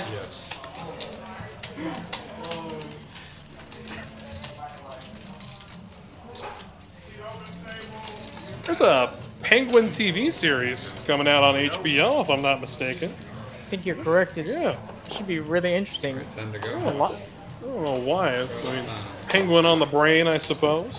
C3 raised at 34 forward. Big fan of the superhero stuff that's come out Oh, yeah. lately. I mean, I think there's some people like I know would argue that it's just oversaturated at this point. I mean, we get a new superhero movie one every 2 months. Probably something like that. I can kind of see that, but they're starting to do such a good job with a lot of the writing. Yeah, I mean, I'm not saying they've ever done a poor job. Just saying that maybe we've seen a little too much. Here we go. Juicy coming away with trip aces. So too does the Penguin. Can definitely see this becoming a chop pot. Both wanting to put a little bit of money in there. Dean thinking his queen might be ahead some of the time. Likes to get in there too. Oh my gosh. Oh, this is utterly tragic for Dean. And the action checks through. Wow, what a board. See, and Dean makes a different full house on the river too. This is great. Juicy's gonna go for a little bit of value. I don't think Penguin's gonna fold. No, definitely not. I'm wondering just how big the check raise Dean's thinking about is right now. He may not get a chance. It looks like Penguin's contemplating raising. Just flats with aces full. It looks like he meant to raise. So I have to do anything And else? throughout. Yeah. Regardless, chop it up. I don't think Juicy was gonna fold. But then I don't remember quads. Oh yeah, I should because it's the absolute chop. Cliff watching us from Melbourne. High before work. Off to an early start out there, my friend. Much respect. Hope your day is off to a good I was start. gonna jam, but I didn't want to jam into the Royal. fuck, I thought it was good. Yeah. I thought you were fucking running. Are you really making your 507 fully in Looking at the winners and losers so far, looks like Juicy and Hater are the two winners so far. Oh, yeah. Penguin seems to be throwing a party. Oh, yeah. Everyone in the mix. But these numbers can change so fast. Oh, so quickly, yes. Oh my goodness, I remember seeing that video for the first time. The flopping quad 10s in the World Series main event. And then guy going runner for flush. Royal. Oh. Oh, that hurts to hear.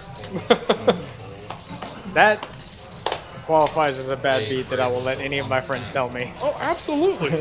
I mean, and what are you going to do? Be upset you got it all in with quads? Yeah.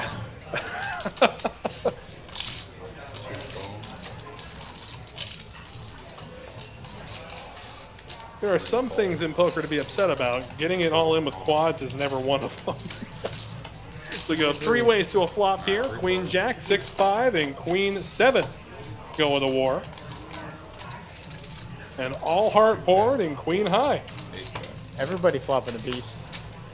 But, oh, wow. Dangerous card on the turn. Mo checks his trips. Andy checks through. Queen Jack.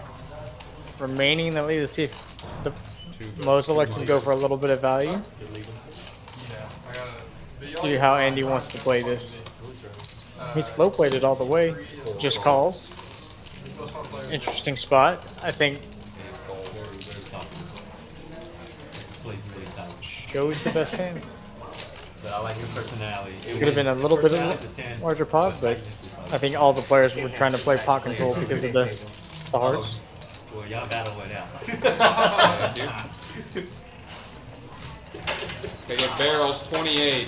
Yeah, I'm gonna sit till the spot. I still believe the Nick game is going on too. I don't think this one's over yet. I don't believe so. He's like, it's taking over every channel. No, it's watching body language. 9. 966. Take a look there. The most aggressive player pre-flop, surprise, surprise, has been the Penguin. Raised 30% of his hands. Yeah, Albie seems to be a little bit along for the ride today, but you know, never a bad thing. Albie hasn't had quite the best card distribution from what we've seen so far, but he's definitely shown that he's not afraid to get in the mix. Oh, right. Juicy limping with the ace king. Looks like he's setting himself up for a big squeeze. It's 9 under behind.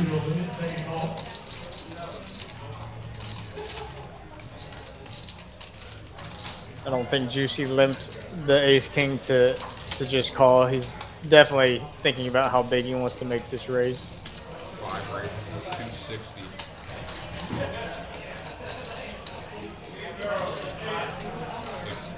Albie quickly gets out of the way.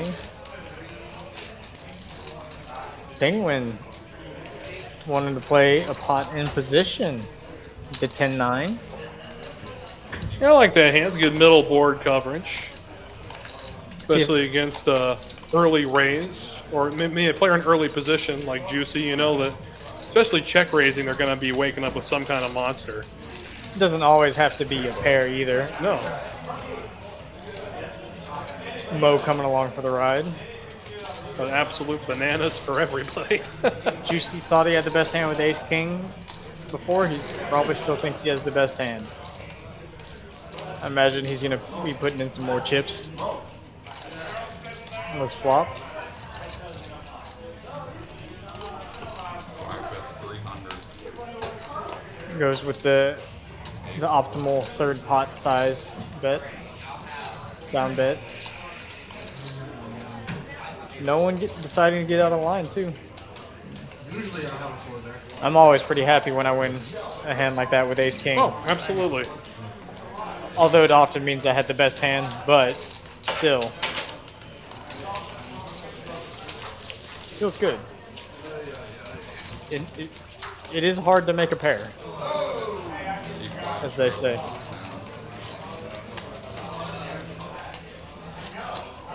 And kickstart your weekend the best possible way. Again, Friday, every Friday, as a matter of fact, the Friday Mayhem Super at TCH Houston, a $25 buy-in with a $10,000 guarantee, featuring, of course, unlimited $20 rebuys and $3,500 guaranteed to first place. So again, pretty good way to start the weekend. You know, take home a guaranteed $3,500. I mean, if you can make it that far. Always a big field. Always a big field. It's a lot of fun, though. I imagine with unlimited rebuys, you have people firing left and right. I mean, there's about what was it last time? We had over 6 million chips in play, something like that. With all the rebuys, the add-ons, it was great. 5 folds. ATM waking up with the ladies. Always a lovely hand to look at. Oh yeah. Players. I personally, as long as I'm looking at a pair in my hand, I'm in love.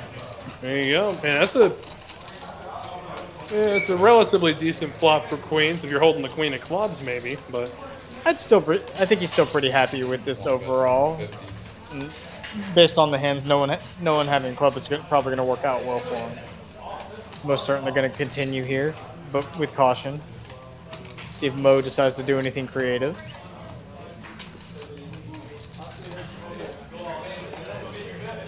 and no player holding a club. But Mo gonna bet it like he's holding one, and I like it. I respect it. I think Mo's planning on trying to take it down at further streets if ATM shows any signs of weakness. 10 doesn't change a whole lot. The hands ATM's ahead of, it's a way ahead, way behind. But Mo elects to check back. Interesting. I would have thought he would have called to try and make a play at it at some later point. That's a bad river for ATM too, but he's still gonna go for a little bit of value. Curious to see how Mo plays this. Calls. Interesting. Just did not believe ATM. Sometimes I don't believe him when I play against him either. I don't blame you, Mo. He definitely does have, I wouldn't say a reputation, but does have more of a tendency to make some ill-advised bets, to say the least. Very unorthodox things. Yeah. It's either bigger. 6 straddles, 10 straddles. Like I said earlier, it's hard to make a pair. Yeah, let alone anything else.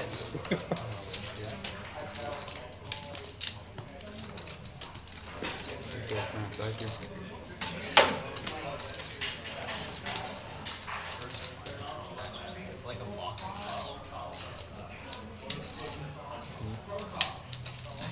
I still don't think this mid game is ended either. I don't think so. I haven't heard anything about a splash bot. Yeah. It's interesting too because in some of the games you see that I play in, the mid games are over so fast because people are so aggressive about trying to get rid of their button. Seems like these guys are willing to take their sweet time. We got to straddle to 40. I personally don't ever like being the one to pay it out. Right. It just hurts so much more than the amount of money I'm losing. The pride of being the pride lost of being the noob.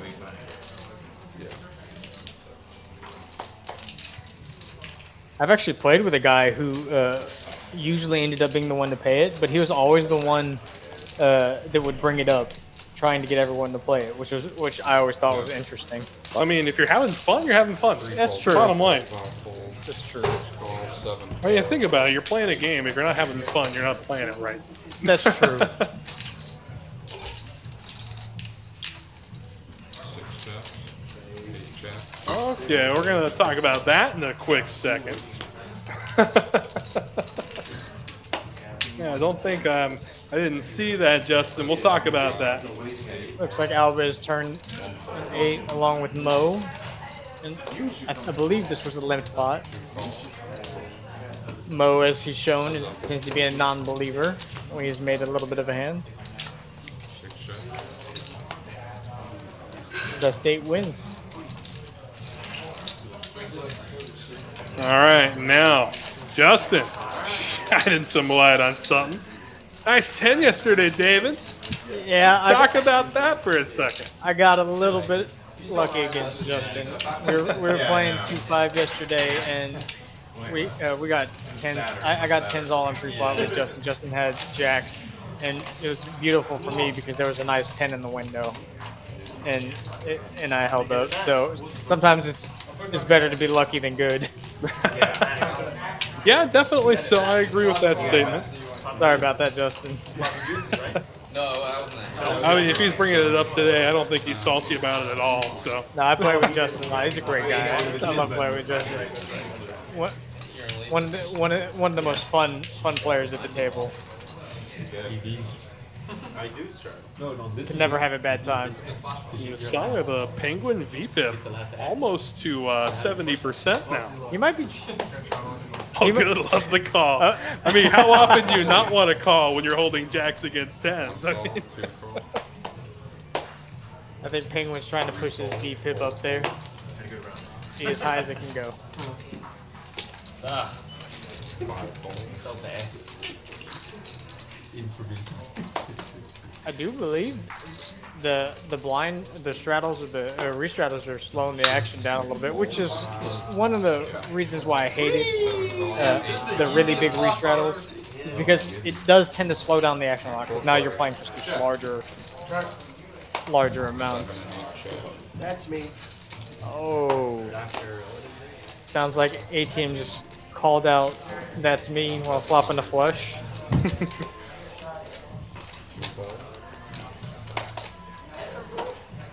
Wait, were you the one that lost the splash spot? No, that was this Matt. Look at this. Oh my god. Oh my god. And shows it when everyone told you that he was being honest with "that's me." there's that same feeling, I guess, you get when you say Deuce a Club comes out. I mean, you're pretty much obligated to bet. I feel like you're obligated to bet when you call for the deuce of clubs and it peels off. I think the last couple of times I've called for it and it peeled off, I didn't want it to peel off. And it looks like that's going to be it for Ethan this evening. We wish him farewell as he'll disappear into the fluorescent luminescence of the main card room. 1 straddles, 20, 2 straddles. 4. But again, seat like that's not open for long. So we'll see just what friendly face we get up here to fill said void Ethan is leaving. 4 folds, 5 folds, 6 folds. Suited queen for the Penguin in the big blind. I'd like to shout out to my friend Eric for the Queen 8. This is his favorite hand. Is it really? Okay. And we have an ongoing joke with it now because trying to prove to him how bad of a hand it is, I've actually stacked several people with it when he's been at the poker table. So all it's done is help with the running joke of how good of a hand it is. That's true. So shout out to you, Eric, for that. What's the low line clear in Oh, Mo flopping real big here with the deuces. Playing a little sneaky. Relatively dry flop and turn. Penguins taking a stab as he should. Everyone's kind of shown little interest in the pot. See what Mo decides to do. I like 2 raises to 230. 230 the bet. Penguin probably going to dismiss this queen high, but curious to see what ATM does. I believe you that time. I believe you that time. I believe you that time. Did it there, he believes him.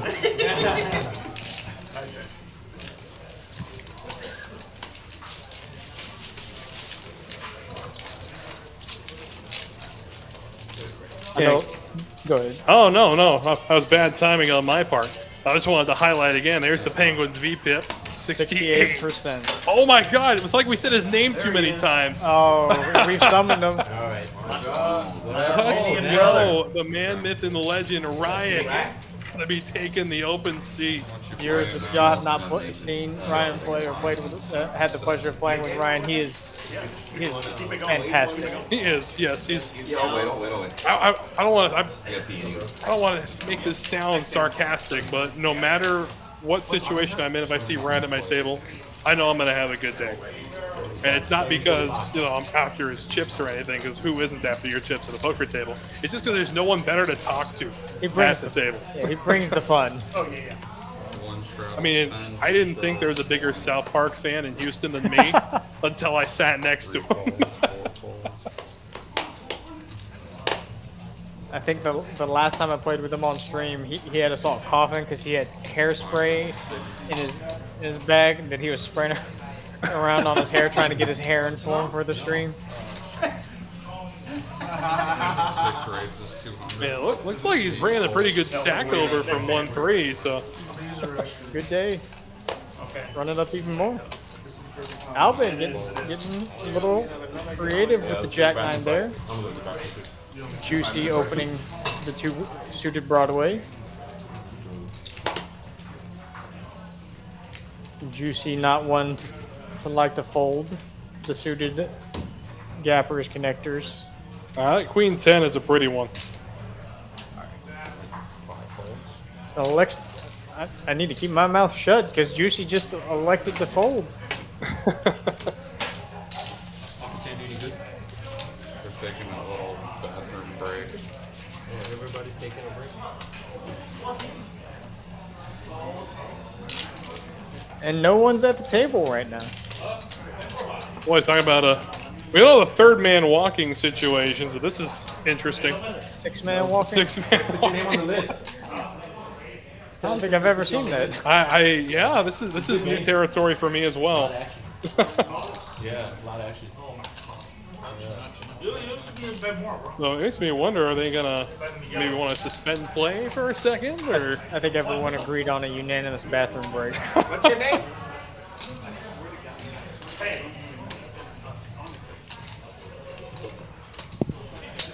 Let's play the net game and let's play the one that they have all the net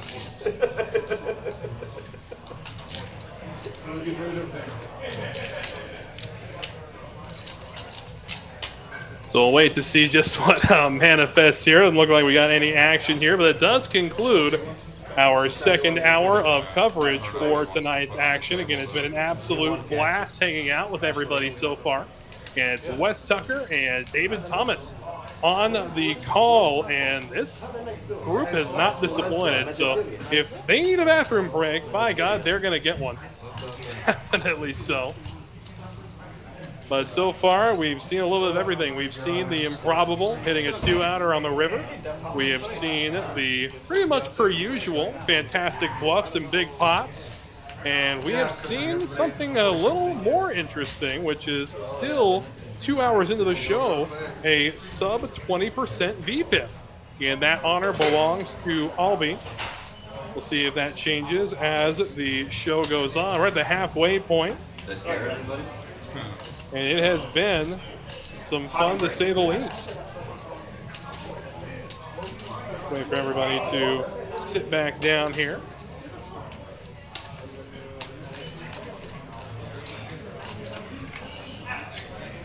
There we go. A-Town in the chat. I was bummed about Ethan leaving until I realized Ryan is taking his place. Yeah, this game just got spicy. Boy, this has already been a spicy game to this point. So the addition of Ryan is just going to make it that much better. I am excited beyond all belief to see how this turns out.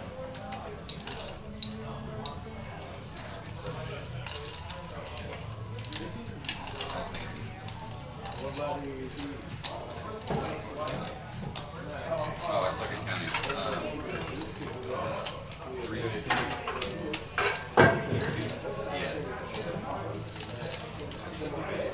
C7's paying 1,500. Yeah. Yeah, I know. 800. Okay, C3's adding on 800.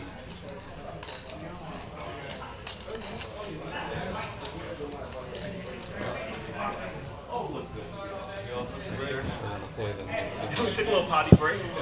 Yeah, it looks like everybody's come back from their break, and we'll get right back to the action. Yeah, it's been a fun first half. So what's the biggest thing you've seen so far in our first half of play here today? I really like that everyone at the table has shown the ability to bluff, and that's a sign of a great game. Potty break. Chips are flying. Everyone's willing to get in the mix. That's what you want. It makes it more fun. This is too deceiving. They don't want to break the net game. They saw me sit down and wanted to read this. Oh, right. They're discussing Ryan's entrance because the Nick game hasn't finished. Oh. Conversation's hot. I mean, it's an interesting spot if you come in, you know, Nick game's like 3/4 of the way done and maybe throw another hat into the ring. I don't know. Personally, not a fan, but I've seen a lot of people do it. They said, why not? They like a challenge. They'll still enter with the knit button. The only thing you gotta worry about is who's gonna go on first. Juicy, Jack 9 suited in I diamonds. first have to dedicate 70 hours a week of my life to. See if 7 deuce game is off. You raised me, Zell's close. And here we go. This is a raising 50s Juicy Penguin with Ace Queen.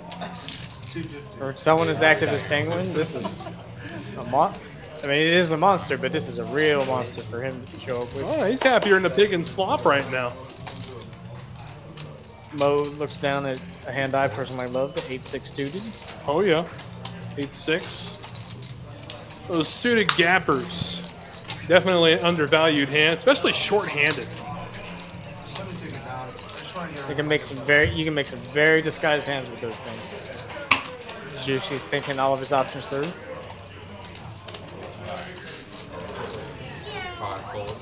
Juicy's this is a disciplined Juicy. I just want to get rid of Likes to fold. this little fucking thing. Penguin got What's the 200. And there's a go. Penguin a little upset about the result of an earlier hand with the Nick game. But to be fair, he did get a little unlucky. Yeah, we just gotta go. Oh, you gotta leave? Yeah, that's fine. I mean, that is something. It looks like we are losing another player. Mo is gonna bow out. Let's bring in the next Good showing, Mo. Before we do. Yeah, you can. Fearless. Next year, Definitely willing to get the mix. Seat open 28. right now. Yeah, get him in. They all go to the bathroom. No. There's a list. There's a list. Who is it? Tim. The next person, please. Mo had to leave. Next person, please. So bring in the next person before we start the Nick game. Well, we already started. Or we started, but you can have that. That one person. Yeah. Same voted. Cell's back open. The Zell's back up. Who is he? I believe they're waiting. Yeah, they're just waiting for another player. They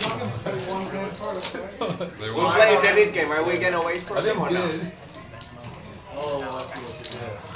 It's an interesting situation, this dynamic, when you want the Nick game to go. You want everybody to be involved in the Nick game. Yeah, because if it gets started, you don't want him to have to wait for the game to finish. Because sometimes it can take a little bit, like we saw the last one.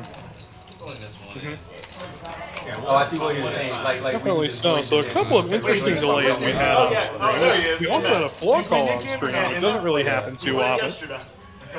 Looks like MF will be joining them at the table. Now it's 200. Texas Card House legend himself. Definitely so.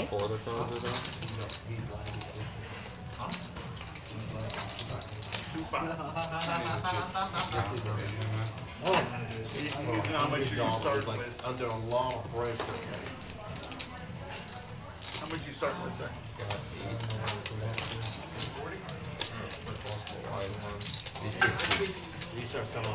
One of the things that I don't miss is, or that I like a lot about the stream games is the no bomb pots. Yes, definitely. Even though I enjoy bomb pots a lot, especially with the stream setup, I know it can get a lot slower, but giving us a chance to have more hold'em action, I really enjoy it. Pure hold'em, because that's the form of poker I like the most. lose the mid, but he has to go. He's responsible for it. He goes back, then he owns the mid. Here we go. Back to it.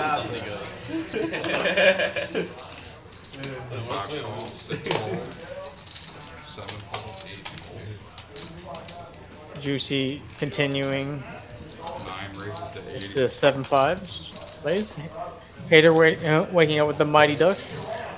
choosing to open it up on the button. Duckies.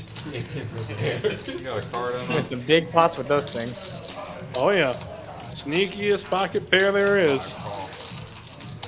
Juicy electing to call with the 7-5 off. This is the classic race. Looks like Juicy's won the race. If Hater chooses to play his ducks like Andy did earlier. Balls to the he does. There you go. Instill fear into second pair. Juicy picking up a gut shot, along with Hater, the same gut shot, just different sides of it. See what Hater decides to choose. I personally think Deuces has enough showdown value here to warrant a check back, but Hater agrees with Andy. Deuces. Good. Juice is not going anywhere with his pair plus straight draw. Interesting river card. It's more of a river card that favors Hater than Juicy. Let's go check, check though.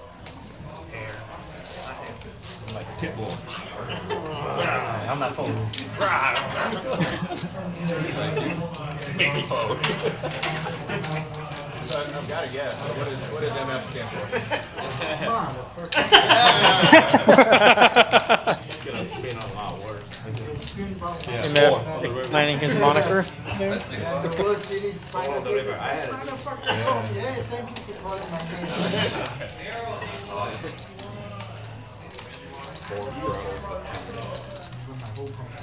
Do you have any nicknames you go by in the poker world? Not really, no. I mean, they always say it's. I mean, I was just saying my name's Wes. So. I think nicknames are cool because some of the stories that people can tell you from the nicknames just very intriguing. A lot of interesting nicknames out there.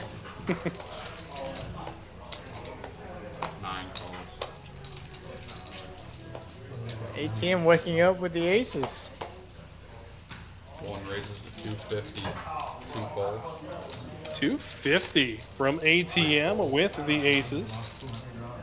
He chose a larger size. Andy with the premium here, the king queen suited. See if he wants to get involved. It's a pretty big sizing though. Yeah, elects to fold. I think this is just gonna get through.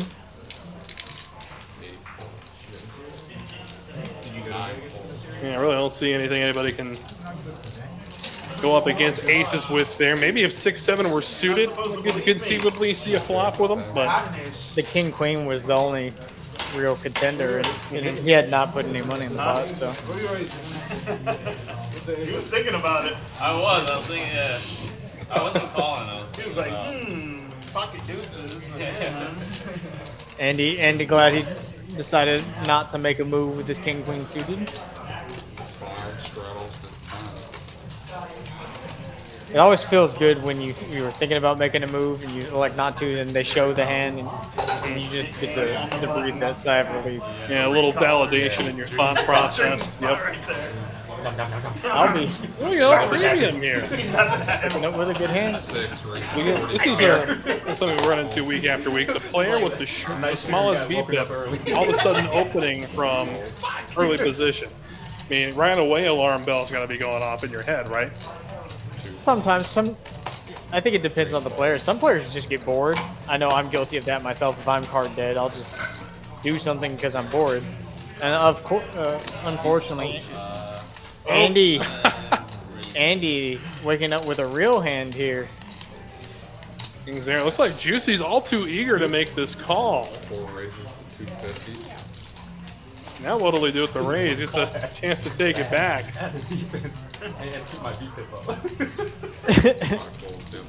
Juicy complaining about his beef, but I don't think he has to worry about that. I wonder if there's some sort of VPIP bet going on that we don't know about. You know, I remember the first stream we did from Houston. We actually had a prize pool, and the player with the highest VPIP got the remainder of the prize pool after. I think it was like a high hand sort of thing. I was actually on that stream. I think, yeah, I remember you being there. I had to leave shortly, part of the way through it, but I started it off. That was a fun short stream. It was. I think it was Two Hats' one and only appearance on TCH Live. He ended up with the highest VPIP. It was 84%. I remember that vividly. 84%. I'll be taking his decisions, all of his options over. Visibly frustrated because he's been little carded. Elects to go for the aggressive route. This hand does play much better as a bluff than a call. MF is most certainly going to get out of the way now. I have the chips to play for that. And Andy, what does Andy want to do now? I don't think there's any choice but to get other than to get the chips in the middle. I always put so much of a stack in. At this point, absolutely committed.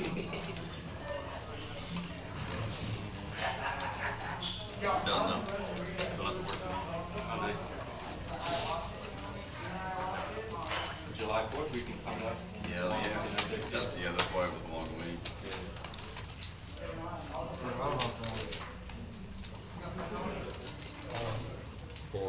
This does decide to put the rest in, and let's see if Albe decides to put the rest of his in too. I mean, this is yeah, I don't think there's a choice. There's no other choice. He kind of put himself into that situation. A good pot, 3,100 in the middle. Looks like they're going to run it twice. Albe looking for that coveted ace.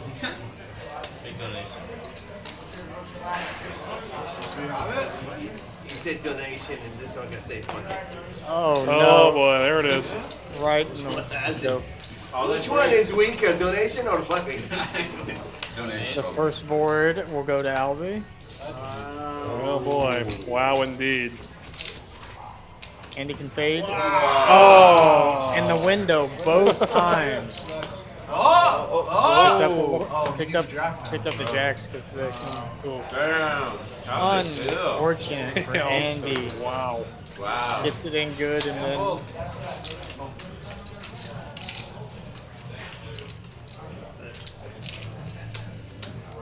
Like twice in the window. Twice in the window. 4-bet, 5-bet.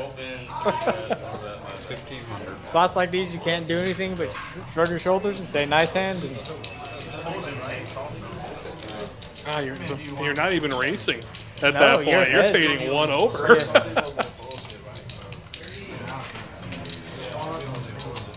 Always afraid of that ace with the king. Everyone feels like that ace comes every time too. I mean, let alone it happening once, but twice? I mean, come on. The king's got to hold up at least one time.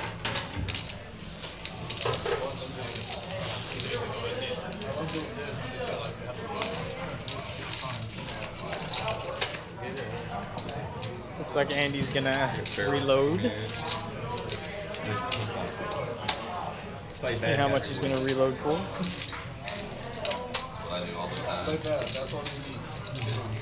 Okay, you see A-Town in the chat again. MF, true legend status has been added to this game, and I tend to agree. Gentleman off and on the belt, fantastic player as well. I like it. I've got 600. Okay, I got money. So right now, who would you rather have, Donald Trump or Biden again? 7 folds, 8 raises, 60. Don't answer that question on TV. Somebody's gonna kill you. Raising the call. King with the king 10 off. Hit her with the suited ace. ATM wants to come along. Dean's 1,500. gonna elect to come along too. 3 calls, 4 folds.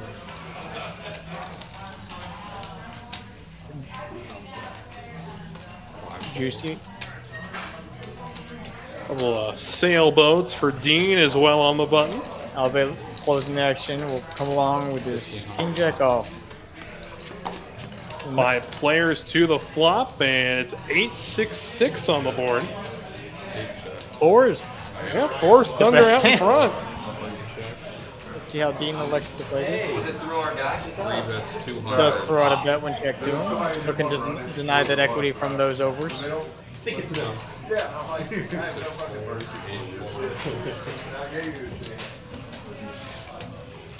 No one really has much of anything to contest with. So unless someone wants to get sticky with ace high.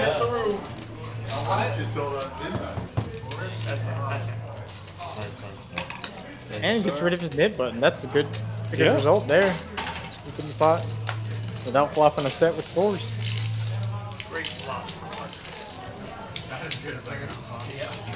It's 5 other people. And they all check. Those VPIP moves again. Dean still sub 20 here in the 3rd hour of our show this evening. Penguin dropping a little bit.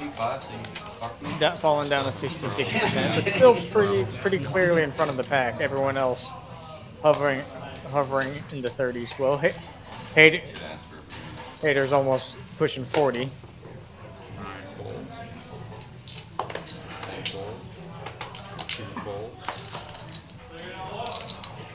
Dean looking to increase his VPIP, opening up the A7 clubs.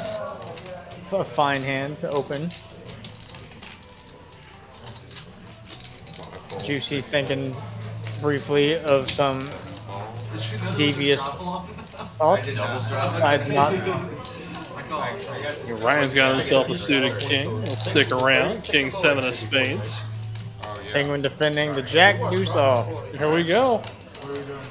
How else are you going to keep that VPIP up? Exactly. Well, it's not going to be by Folding. checking options or folding. So. And You're thinking of the 10, flops 10, the but best it's a hand. blind. Yeah. Yeah, but that's a blind. Ryan leading out with his king high. 8 calls. That's right. It's a blind.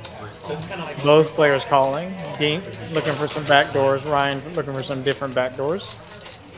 Best hand gets better too. Jack deuce making 2 pair. That's 175. Ryan continuing with his bluff. 8 calls. Penguin electing just to call with his turn 2 pair. Heads up. There you go. The best Jack- hand still gets better. Jack's full of ducks, and we'll see if Ryan continues to light some money on fire here. The answer is yes. Ryan trying to tell a story. Penguin has that story. The story is I'm representing what you're holding.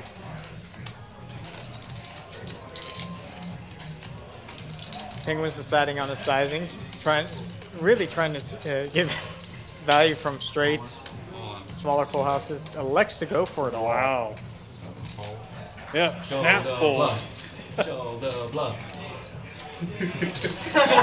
Wow. Show the bluff. Show the That was bluff. good. Yeah. Yeah. Damn, did you turn in? You bet way too small. You're right, Ryan. You may change and he fucks you. See? You bet way too small, dude. Like, what am I supposed to do? You only Alright, got new 200. dealer coming.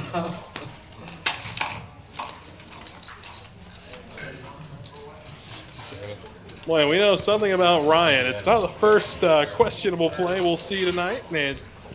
He is not afraid to represent what you're holding. No, not at all. We just saw it right there. Thank you. See you guys. That's. I'll give it to him though. It's put the pressure on. I can go with the other guys. Sometimes when you put the pressure on though, you just run into it. Yeah. It was the other guy that left. No, you just listen to the. Yo, I miss you. I miss you. But I need you to like, come play this.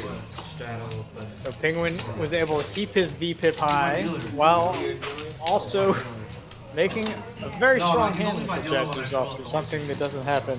No. very often. I just go. You can get any value whatsoever with Jack Deuce in any situation, but let alone when it's the nuts. Let's go for it. Let's do it. I love every second of it. I played I a think the bus. last time I played poker at the Golden Nugget in Lake Charles, I stacked someone with Jack Deuce off. So what you're telling me is you're part of the problem. I am part of the problem. And it was the same situation where I was defending my straddle. Just one card. You're defending a straddle like that, I think my favorite thing to talk about is the Scottsdale straddle rule. And that is for, let's say you're playing, let's keep the numbers round. Let's say you're playing 1-2-0 limit and you're straddling for $5. For every caller to your straddle is a blind raise of $5 if it gets back to you with your option. Wow, that sounds incredibly fun, actually. Yeah, it's a lot of fun. I need a rebate. You gotta have some deep stacks for that. Oh, absolutely. I mean, we used to do it playing 1-100 spread limit. So we were absolute degens. It's a fun game. Looks like Albe picked up the kings this time, and just like what he did to someone else, or he thinks, an ace just hits the flop. Goes for a little bit of value after checks through flop and turn.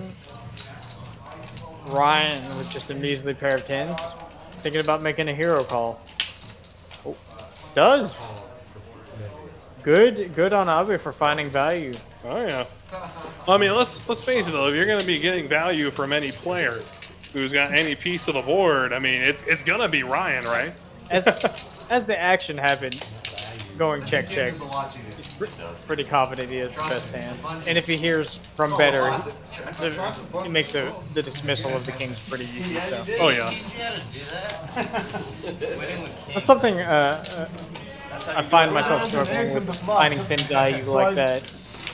That's how you do it with ace. It just reminds me. It reminds me of this. That's how you do it. Something I see a lot of great players do really well is that very thinly for value. If you stock me though, I fucking hit you. Alright. That will be open up. I'm your friend until I'm not. I'm gonna have to pull an Ethan. Pretty accurate for poker players. I'll take my hand. Only poker players. MF electing to limp the ace-5 off. I mean, early position, I can see that. It seems to be a recurring theme with when the 20s on, the players are much more likely to limp in this game. With only a couple of the players choosing the more aggressive. Hater definitely being one of them. Electing to choose the queen-9 off in his straddle. Now facing the only two people remaining with hands he dominates. It's a good spot to be in when you have the queen-9 off. Ryan gets out of the way. And the Penguin with the suited Dolly Parton. I know you're dominated. That's what you are right here. I love the table talk before the decision, because if he says that in calls, it's. I'm gonna let you get off. What's ridiculous is I don't think he how far behind he is. Yeah. I know I'm behind, but I can suck out. I got it. I thought you were gonna defend us. I thought He I was gets like, rid of his should I red button? defend with my 9-5? How many are? Is it just you and I? No. Is it just two? See the Penguin throwing the party tonight, down 1,400 so far. Juicy, up 3,100 though. He continues to trend in the right direction. Has had a dandy of a night, to say the absolute least. Albe up a little over 2.5. Definitely courtesy of that. But yeah, out flopping kings twice in the same hand. Yeah. I'll shoot it too. MF looking at my personal favorite hand, the 10-7 of diamonds. Really? Okay. It was the first hand I won a 4-digit pot with in my history of poker. Learn from I'd his never mistake. you know, it escalated quickly. It was a $2,000 pot where I flopped the nut straight versus 2 flush draws in a set and held. Oh wow! I mean, you only had to fade the entire Deck, world. yeah, it ran out perfect. Your Andy Ace King gonna bump it up, make it 50 to go. Ryan gonna make the call with King 6. MF continuing with my favorite hand. I'm rooting for you, MF. Diamonds. Oh, that's, yeah, there you go. But the Ace of Diamonds and the King of Diamonds are out still there. in play. Oh man, gonna have to fade some stuff, just like I did in my hand. Exactly what I said yesterday. And he elects to bet with the draw guy. Ryan looking for a diamond as well. Like maybe run it twice, 3 times. See what MF elects to do with this flush. Low play it, or go for a big check raise. Both are fine. Better during the weekend. Yeah, it's called Thursday 2-5. Yeah, that is a Thursday. Yeah, you're right. That is this game. He elects to go for it all. You're saying once, you're saying less than 2 times a week? It sounds like. Maybe like twice a week. Where was he? Andy trying to do some math on the price he's getting. Because I had a bad experience the week before. It was a He terrible knows game he's the week before. So only drawing to flush, not most certainly not a pair now. We played it yesterday. They didn't play it the week after. I mean, realistically, what else jams this flop other than a And those drops. smaller flush? I think it's only small flushes. Maybe MF top wouldn't- set? No, MF don't wouldn't think jam so? a set. Not with a bet in the call. MF would at least fade one. Try and. I think most people would fade one card. You get such a good price to fade a card and see the board pair. If the board pairs, then you just have such a hammer lock, and it's such a disguised hand. Letting people keep bluff too. Because if Andy's bluffing with the dry guy here, he's probably perfectly capable of bluffing with the dry guy at some other point in time. Oh, absolutely. Some places in have it. No, red or black. And deciding if he wants to gamble or not. Key card is fun.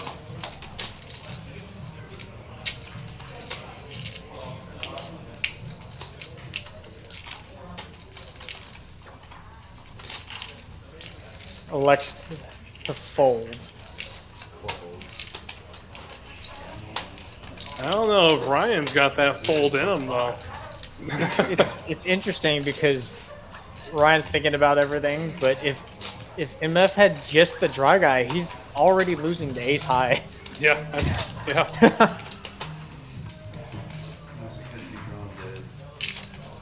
I guess it could be drawn dead. That's why he said there will be one less net. Yeah. Diamond. Oh wow. No rabbit hunting. Nah, not here. No. Oh! Not here. No. After show? No. Oh, good fold. Oh, that's a show to get rid of it. Why did you fucking That's shake true. your head? At the ace. No, give him a fucking blank. Give him that motherfucker. No. A good table banter there. You know the fucking rule. Why you gotta do that, MF? What do you Yeah, want? give me some more cards. I don't want to see more cards. Don't blame him whatsoever. Takes down the pot, gets rid of the hit button. No one wanted to gamble. Gambling is dangerous. Oh my god. That's why I never do it.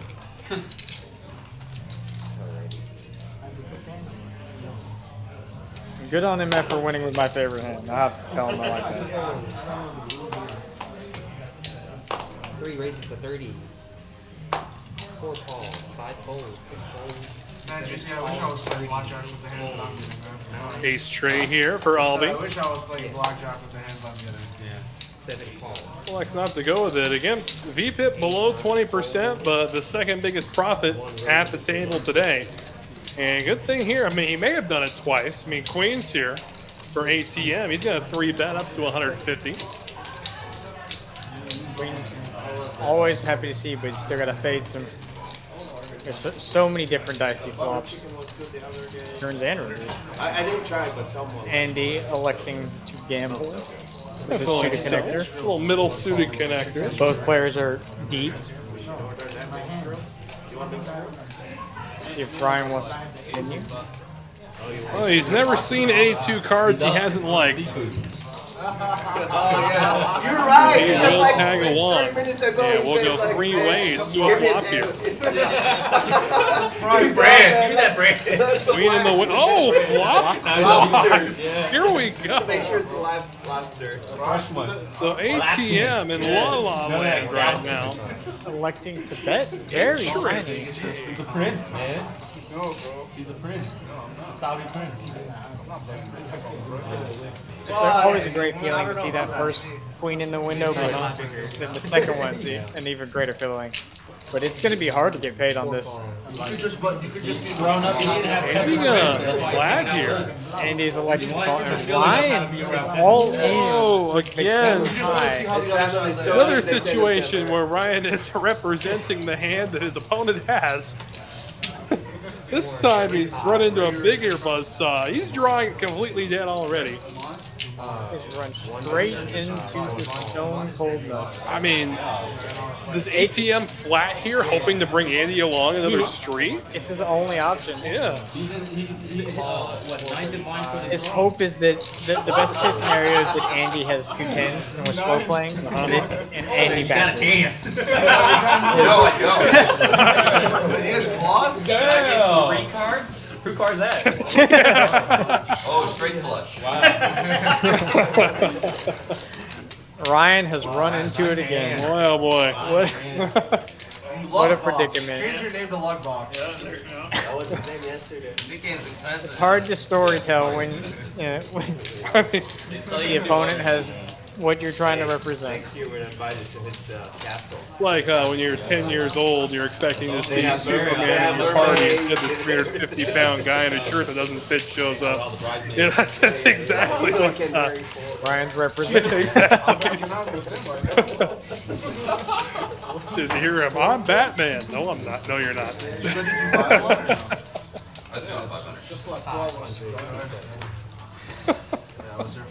Looks like Ryan's gonna reload after that. Hope he 2, 5. Yeah, it's like very easy, I mean, you can't leave the table after bluffing, but nuts like that. I mean, obviously, like, Marina just like a lot of money. All the spots to try and make a move. People were just Damn, like, we have it was just like very what a predicament to try to make 2 moves in a game and both times you just run straight into it. That's Not even a those are the sessions you don't like. We good? 3 folds, no shadow, 3 folds. You don't want to look like a bum. That's true. Andy opening it up. 7-5 suited. Ryan gonna make the call with Jack 8 offsuit. Penguin right behind him, Queen I 9. don't think Ryan's seen 2 cards he doesn't like. No, not at all. Not at all. I used to say all the time, hey, Ryan's got his favorite hand. Any 2 cards. The flop comes. Ace, 7-5, 2 spades. Andy flopping 2 pair. Ryan with the 8 of spades. That's about it. I mean, he can pick up some more equity maybe on the turn, but Electing to continue. yeah, why not? Looking for those back doors. Let's do it. Yes, please. And you're feeling real good about a 2 pair here. Give us a 6 of spades one time. Let's see some fireworks. You know, I'll take that too. That's Yeah. a good one. It's not that expensive. Looks like the 6 of spades already burned. My bad, everybody. Well, Ryan picks up the equity we were talking about. Well, there's the time to tell a story. So Ryan, now it is. Ubers here were pretty cheap. 90 the bet. With a double gutter and a flush draw. Just gonna Call. flat it. Yeah, very hard. But I mean, like, damn. Does not get there either. Not. If he had chosen the storytelling this time, it would have probably worked. I think so. I mean, we saw Andy lay down the nut flush draw not too long ago. But maybe with his current image, it might not have worked either. That is true. As Andy is elected to go for all 3 streets with this. Well, let's go the other day. What is Wes was making a line. If you want to do what he said. Trying to think of a hand he Why the beat. hell is he Does betting beat in some, not a lot. Does beat the 4-6, the 3-4, the 4-2, the Jack-6. Is that good? Yeah, so you can get like a margarita. I do think some of my favorite things to hear, just like that, is what would Wes say about that? As if they're not going to find out 15 minutes later. But I hear it all the time, no matter what game I am calling, no matter what game I'm action tracking for. And it's just, I remember do you remember the 4th wall breaks? Were you at one of those games? Stupid. Ryan looked up to the camera. Oh, I remember that. Yeah, you just said, "Shut up, Wes." I remember that. I mean, granted, like I was given some pretty good analysis, but you know, I mean, I know when I'm not wanted. And Conrad, a few weeks later, decides to break the 4th wall. Wow. I'm not gonna lie, I started to fall down a little bit, but it hasn't happened since.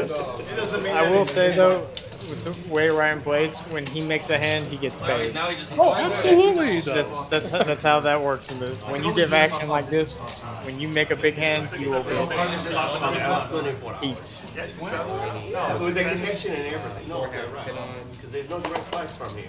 Really? No, for Houston? Yeah. No, not the way. You're right. Battle back on. Juicy trying to get his V-pip up. 6 fold.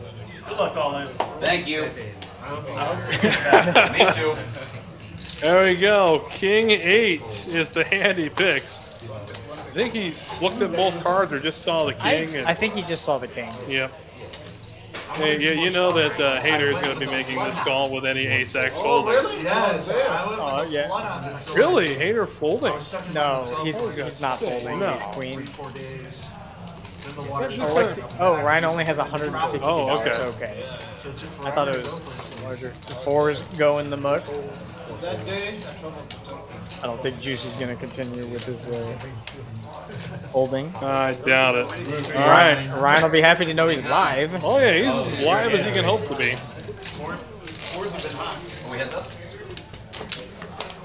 Don't slow roll them if you have aces. Or do. I like fanning. Trey, 5, Trey. Oh, there we go. Ryan makes it. Way in the lead. There he is. There it is. There it is. Nice hand. $1,500 later, I call to get my $200. Yeah. Now he's got a little bit more to play with. Hater not too upset with that result. No, What I do y'all wouldn't talk about in the back? really. I mean, to go after a guy who's visibly on One day I'll get premium holding like that. I mean, if you're not making that call from any position, really, we got to talk about what you're doing at this table. I'm actually surprised Ryan's VPIP is only 67%. And Penguins has fallen. Only 67. Penguins has fallen down to 63. I forgot to check Juices. I got to check that next time to see what he's pumping it up to. Little suited connector for the Penguins. Jack 10 of hearts. Great hand. Another great suited connector right behind it. 7-6 of spades. Two of the most active players picking up hands. Ready to battle. 10, 8, 5, rainbow. Top pair versus an open ender. Both players happily going to be putting more money in this pot. What do you have with the X-Quads? Hater in position with his open ender. That's the thing. If a Hater hits the top end of his open ender, it gives another open ender to Penguin. Now if he hits the top end of his open ender, he's screwed. certainly going to be thinking about that when facing this bet, whether or not both of his cards are good. Darren, what did you let out? Yes, Tony, that is the same person who's holding King 9 suited, yes. You're an animal, man. It looks weak as fuck, right? 75? And one card to come, a penguin and a bet, and good discipline here from Hader. Let's see what could happen. So many of the hands that Penguin's betting on the flop. Call it. Jack 9 automatically complete, Oh yeah. obviously. But I can't don't know, hit he checks and you all bet, I those get queens. suspicious. So But probably specifically like the hands with Jack, hand. he just doesn't want to get involved with. Because a 9 is such a bad card.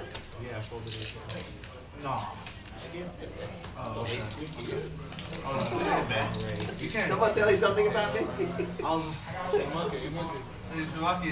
you. Thank you, buddy. And you see the biggest earner still up 3,100 so far. Ryan not too far behind from Pro in the party. Hader waking up with ace queen again. There we go. Ryan, 42, offsuit. Andy with Trey, see if he likes to stick around. Go set mining. Not really getting the best price to do so, but he'll stick around anyway. And Ryan, you know he's in there. 4 deuce hanging loose to the flop we go, and hits the deuce. Gutter ball and backdoor hearts for Hader. Likes to check. Still hooked right now and there. I don't want to go there. He's still That's better than all of I mean, we know that turn card is all over Ryan's range. yeah. Ryan's gonna bet it. Yep. a bunch of these they're partiers, man. Not like worse I mean, the hands like 10, 7, Jack 7. Even like we know Ryan not above going to war with 7 deuce. So many 2-pair combos in Ryan's range. Basically, betting your call if the threes are gonna just get out of the way. Well, that's the worst part. Is that it's not only his like written range, but also his theoretical range based on his table image. It is. It was hot as fuck. Hader with top pair now versus Ryan. See if he's gonna go for some value on the river. Goes for some small value. Looking to get called by a jack or a queen. Even a 7. Is he expecting the call from a deuce? Probably not. Yeah, it doesn't feel the same. But yeah, probably. 115 humidity. This is a bad card. You know, ace king gets there, ace queen gets there. You're already king queen gets there. You're already losing to the other hands. Right. The hotels on the marina are really Atlantic. You would really only beat ace 5 of hearts. Did he check back? He folded. He folded. The hotels around the marina are Good discipline. expensive though. Like 800 You just gave me the eyebrow raise. I don't know what that Casino in Dubai. Ryan going with the live reads there. There's a casino, not in Dubai, but like River Rat, how you doing, my friend? Hope everything in the RGB area is going great. it's gonna be. We love you guys too. Looking forward to your show coming up. Close to that area. Yeah. It's gonna be a good one there. Oh, you've gotten a chance to check out any of the RGB shows out there, but there's some great action at that RGB show. I've not. I'll have to give that a look when I get a chance. Oh yeah, lots of fun. Oh, definitely was ecstatic to hear we were adding them to our streaming family. I've been down there a couple times. Played at a couple different card houses out there, but always came back to TCH. Loved it out there. Great room, great staff, great action, and it comes out on the live stream for sure. A couple of 4s here for Hader now, 9s for ATM. Yeah, but like if the cops come, you and the other guy will go. Like I don't know who he's gonna trust. I'll bump it up to 50. Ryan's got it. Oh boy. I'm sure there is. You want to start the buzzsaw or should I? Here we go. Then it would be It's all It in. would be like some kind of charity, but it's for money and art. You know what I'm saying? Like, ATM is certainly not going to fold 2 9s. Yeah. that's different. Yeah. I was going to say, speaking of charity, but he is racing Not like at this point. It is a flip. Yeah. a daily basis. No, like they have That's risky, yeah. Quads already again? I got a pair, but. Okay, I need big cards. Wait, do you have a Off big to the card? races. No. Oh, we know Hater's not in the hand. Wait for him to catch up here. What? 9. Lean for the 9s. Oh boy. More outs. I have 9s and pairs. 8s. 9s are 2. Boy, talk about the turn you didn't want to hit your set on. Yeah. Ace queen. Oh man, you actually have. So Ryan continues to trend in the right direction after bluffing into the nuts twice. Alright, I don't belong here. I'm going back to 1-3. Alright, man. Thank you for playing. It looks like he's decided he's gonna take his. It's not a and head to a different table. What'd you say about my brand? Was that a hit and run after dumping 1,500? No, Ryan lost. Wait, let's see. Let's see. We got a person. Oh, he lost the Yeah, 9. That's he had the right. ace Oh, queen. man, I thought Ryan had 9. No, Ryan had the ace queen. Okay. I had that backwards. Boy, oh boy. Yesterday. The guy? Yeah. No. Oh, you up next? Good split. Oh, you up Yeah, next? it was. That's Tim. No, I'm talking about the guy who just won. Oh yeah, Ryan. No, he's super nice. Great personality. He's a little bit worn out today. Normally he's like. I know. Yeah. 1 fold, 2 fold. Normally he's like 3 old fashions in. Yeah. Andy's turn with the nueves.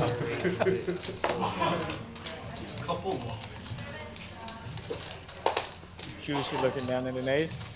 Ace, tray offsuit, Albie, 6-7 suited, but the penguin, the jiggities. Elects to just call. Oh, there's it. I was gonna say that there's no way the penguin's just flatting with hooks here. See what Andy likes to do. There's such an aggressive player. Most certainly going to continue in position. You have the best hand so often, and then when you don't, you just get to play the pot in position. Drills top set for the penguin. Well, if there's no right way to play jacks, I don't know how this is wrong, flopping top No. set. Eight of diamonds on this time. Good Andy decided to make this call. Good discipline fold. Yep. I hope you don't flat though. No, that would not be good. How'd you do yesterday? And what? Or the other guy? Oh, you mean the cards? I did well. And the penguin with 4,400 in his stack. I don't think he is the biggest stack, but definitely up there. And it looks like got another familiar face joining the table. See what she'll go by on stream today. It's been a few things. Goes by Aaron tonight, it looks like. Now, it's been interesting over the past few months watching Aaron's stand-up career gain some momentum. Everybody gets a button. I mean, she's already a very entertaining person. A lot of fun stories to tell. She's been getting on stage. She's been killing it lately. So big shout out to Miss Aaron out there. Hope wish you nothing but continued success as that takes off. And wish you nothing but success here at the Felt either. She's a very avid poker player. I played with her a lot. It's usually like $25. She used to play with y'all when we were doing 5-10 streams too. Started with us back then. Not afraid of putting money in the middle. Definitely not. She also pulled off some of the most entertaining bluffs on TCH Live, in my opinion. That's true in the bigger games. She definitely got some big ones. She has to leave. What about when does he have to leave? When he's leaving right now? He said he doesn't want to play. He's going to leave if we're going to play. What is Coming in. I don't think they finished the end game yet, because they were 23rd. Because back then we didn't play the end game. We played the kill game, which was a whole different kind of action. I do miss the kill game. That was a good one. You don't have to try to. We started it off terribly because I think the first time we played the kill game, for those of y'all that don't know, the kill game is if you win a hand, you get a token. And every time you win a hand with a token, everybody at the table pays you a bounty. So when we were first playing the kill game, the bounty was $50 a person. So every time you won a hand, you won $400, and that was just too big of a bounty. Yeah. Too big of a bounty. That got played insane, even at a 5-10 game. Yeah. It just made all of it. You just could open to egregious sizes and get away with it. We go 4 ways to our flop here. All kings in play. The flop comes out queen high. No ace this time. But Aaron does have the open ender, so an ace would be welcome for her. MF betting his overpair. Very strongly to a pot size bet, trying to deny that equity. A little overpot, it looks like. Usually going to fold his pair of sixes, and Aaron, of course, going to stick around open-ended. With the diamond in her hand as well. Oh yeah, to the turn we go. Still picks up some diamond outs. She's at 12 outs. And after shoves. So no, he bet. So it looks like he shoved. It looks like he's about another ready pot to size rack. bet. Yeah. See if Aaron wants to hold the draw or continue. Pick up more outs. Yeah, if Pass says anything, the answer is no, and it looks like she is sticking around. Oh, it looks like it was all in, maybe? I didn't hear, yeah. Oh yeah, it was all in the bet. All right, bet, yeah. I can see Aaron folding to that side. Boy, oh boy. I was worried about you. that's what I thought when he swung the sleeves down. I thought so. But No, I go all in. Not call Aaron me. won't pay the price to see that river. That's just too steep. Yeah. I also remember the kill game toward the end. What we were doing was you win the kill button. The first time you win the bounty was 25. Second time Was became 50, 50. and then it reset. Yeah, and that made it a lot better. And then there was another version I think that was tried once where it increased. We started at a really small amount, and then it increased every time. We started at like 15 to 25 to 50 to 75 each time. Okay. But that got out of control. Yep. Too.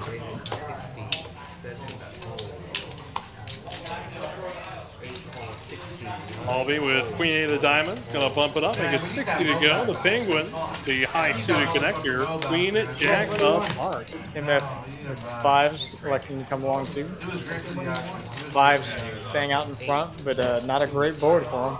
Definitely not. See if Albie continues with the aggression. He does. Probably going to end here. Of course not. The Penguin's in the hand. Penguin's in there.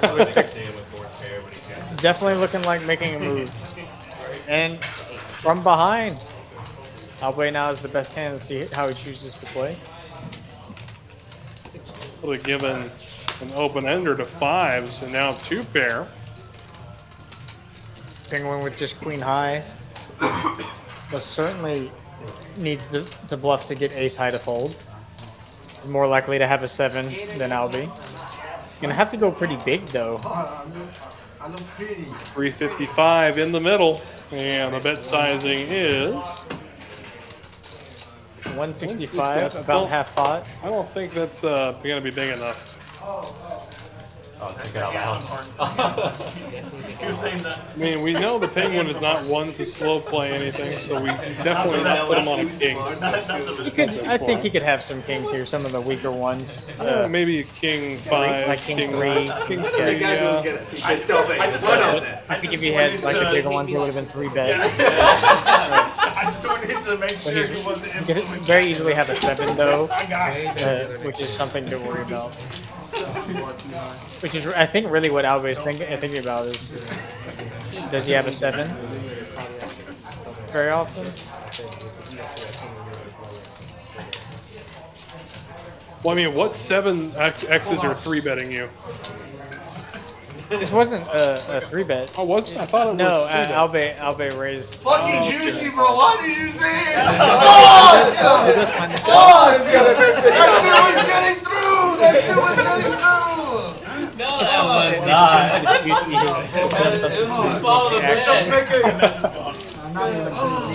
Just make it 2 nut snap call. Only. Yeah. Just make it nut snap call. Looks like we're gonna have ourselves a dealer change. We'll bid Russ good night and welcome Rex into the box. I was like, fuck, dude. The third hour. Like, how did he know? He's not even in the hand. Will disappear into the main card room as well. But you know he And wasn't Tucker, David Thomas keeping you company throughout tonight's action. so It has focused on the been a bluff. fun He one. said to Through him, 3 hours, we're at 63 hands so far, and we got time. Like 5 seconds. To our I was like, in my head, I was like, fuck, I- dude, this shit on my finger. It's always exciting to see the creative bluffs. No matter what you just bluffs because it's always Juicy, you owe me a fucking. interesting to try and think about what the Walk players over that think, audio. or what they're trying to get through. What a cow. And especially like the big bluffs, getting people to fold big hands like sets, 2 pair. Those are the really. I think that's what I'm looking forward to. Something like that happening. But there's plenty of action to be had in this. No player really too afraid of splashing around.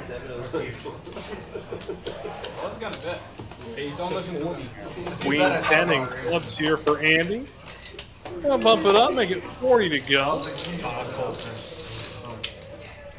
Suited ace for Albie. Looks like he's opening up his range a little bit. This was a fold maybe 20 minutes ago. I like the call.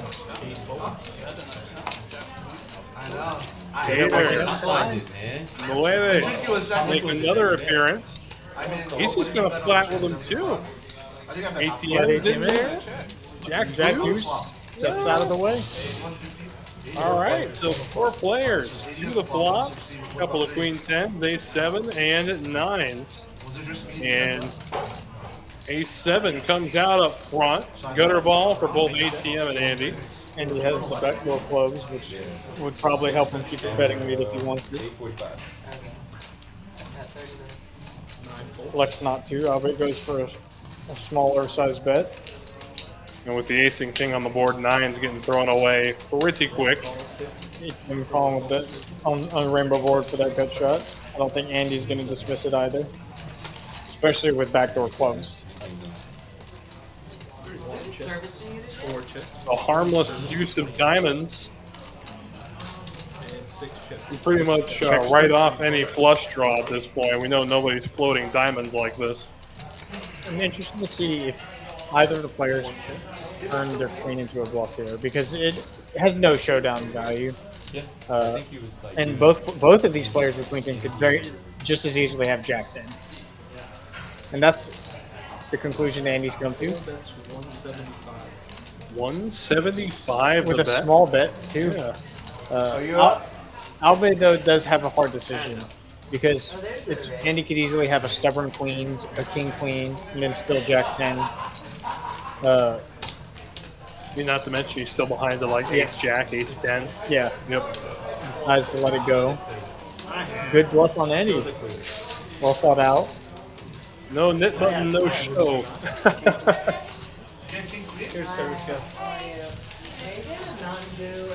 Well thought out. Well played.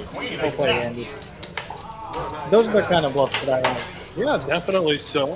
I should have called him the flop. I do think it shows some maturity in the game for Albie as well, being able to lay down that ace there. I mean, especially in a pot that went that far on an ace-high board, you gotta figure at least one more ace-highs in there, right? That came with the pre-flop. One more ace paired up, and 18 could have had a plethora of things. Like you said, there's plenty of Queen X, Jack X combos in the calling range as well. So I mean, yeah, him having check calling Jack 10 is not out of the order. No, and Ace 7 is just not a strong hand there when that run out. It's interesting.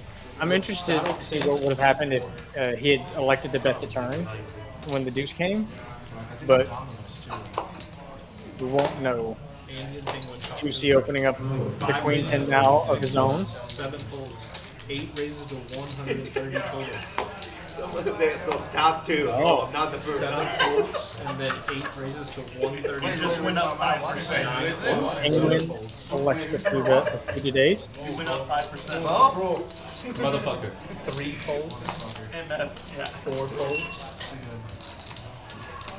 You see? Queen 10.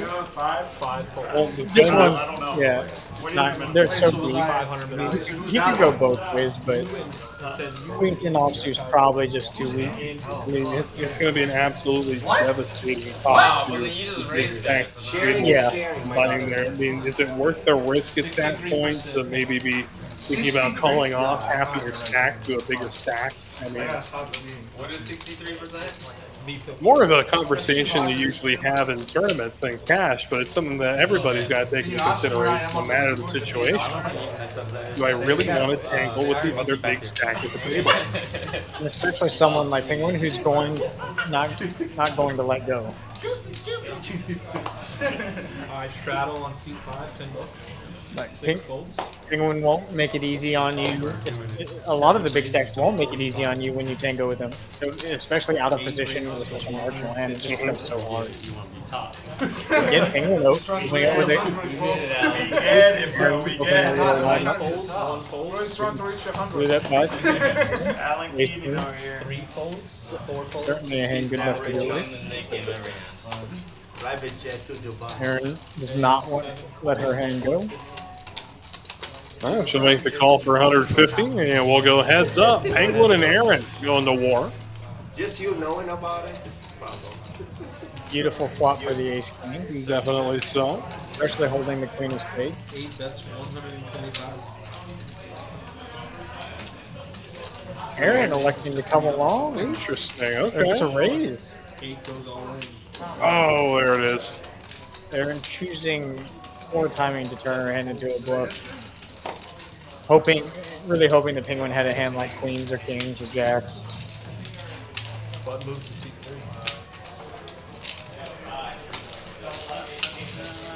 3. Seems everyone who's tried to make a bluff in that seat has run into it.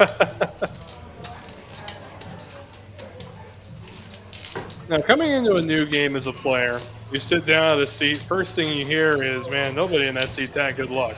What are your thoughts? I don't believe in juju or I believe in random chance. But I don't believe in If he's under actual 30, I'm never playing with you again. hot seat, bad seat type thing because there's different factors at play. I may not have played the hands the same way as that person. Definitely not. All sorts of Seat things. 6, $10. But I know pokers are obviously among some of the most superstitious They want to know what juice people you can meet. Definitely so, yes. Are you in that category? 8, 4. I mean, I wouldn't call myself superstitious. I mean, I have to arrive 5 minutes before at least each time. I have to be comfortable, yes. I mean, I have to have at least had one meal before I sat down. I have to make sure that I'm wearing my lucky shirt, my lucky hat, have my lucky glasses. But I'm not superstitious,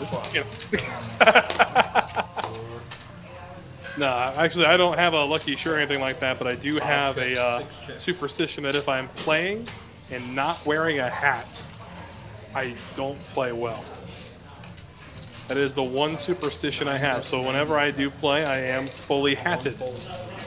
Looks like Albe has flopped as good as you can with the 9 deuce. Oh yeah, I Flopping can't hope himself for any better. Hider with top pair, Juicy with 3s. Still beating ace highs, contemplating what to do. Elects to fold. See how Albe decides to play with this. I think both options are kind of on the table for him. This is as good as your hand gets. Raising denies equity against the pairs and helps you build the pot since you're so deep. Oh, Juicy. Give me a close-up of Juicy, come on. Wait, are you that other? Oh my god. I was playing with your brother. If he had floated too, that No, that's crazy. How did you know? see if Hider's going to try and go for some more value. There are plenty of hands to get value from still. Worse 9s. Not a hand you're going to get 3 streets from. So he's just looking to get a little more now while the board's a little bit drier. Juicy's, with all this action, Juicy's thinking in his head, dang it, why'd I fold just that one time. Yep. I'll beat the spades game. With Hyder showing increased interest in this pot, I think Albe is probably going to put in a raise. You can sneak me up. If you think about it, Oh, Ace tray suited, definitely an interesting combo that could float that flop, try and connect with something, an ace high hand. Really trying to, because if you have a dry deuce here, you would want to be raising to kind of protect your hand, because all the flush draws that Hyder could have been c-betting with it now pick up on the turn to bet. Interesting size though, it goes up to 535. I like the smaller sizing. You just want to keep in all of his pairs, all of his draws.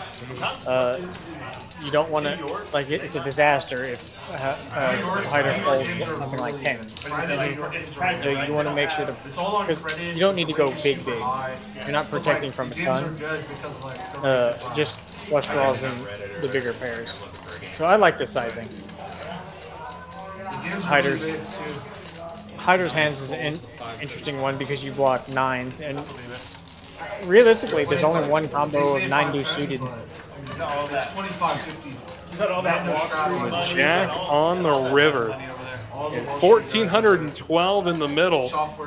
Albi's got this board locked down. Let's see what kind of value he can get out of Hyder. I'm really curious on the sizing because Hyder's hand is going to be full of so many big pairs. And you really only lose to jacks now since you have the 9 in your hand. So you want to make sure that those pairs don't fold. And I don't think if you check, a lot of those pairs are going to bet. Because your range is so polarized here. So I think he's going to go for some value. And you don't have a lot of bluffs either, so betting really big, Good luck. I just don't think it's going to call very often. But the games are. But What do you think the threshold here is going to be? What, about half pot maybe? half pot to 2/3. Pot is probably too big. Over pot is most definitely too big. I think in this spot. I don't think you need to bet super small though. I think half is probably about as small as I would bet. Albi's thinking all of his options through. I mean, you gotta do that everywhere. Really just comes down to, am I ever bluffing the spot? And he elects for a very large sizing.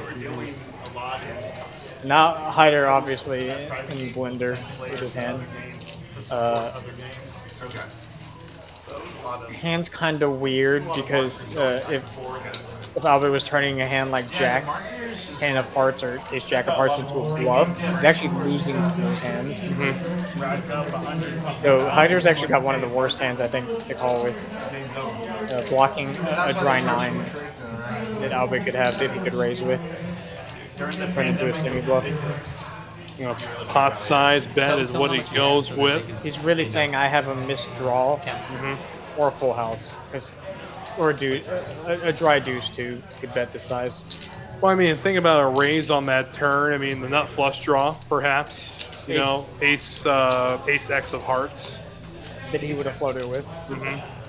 But it's an interesting spot because 50-50. Hyder is so when he continues on the turn has so many pairs that bluffing seems kind of suicidal. You okay with the nick game? Okay, we'll play nick game next. Penalty 200. 200? Yeah. Looks like Nick game will start up again next hand. Interesting, he's going for the chips. Let's see if just cutting out the call. I would be very interested if Hyder turned this into a raise, because then Albi doesn't beat any of his value. Hyder would be representing 3s full, 9s full, and jacks full. Even though he's blocking 9s full, a dry deuce isn't going to shove this. A dry deuce would call.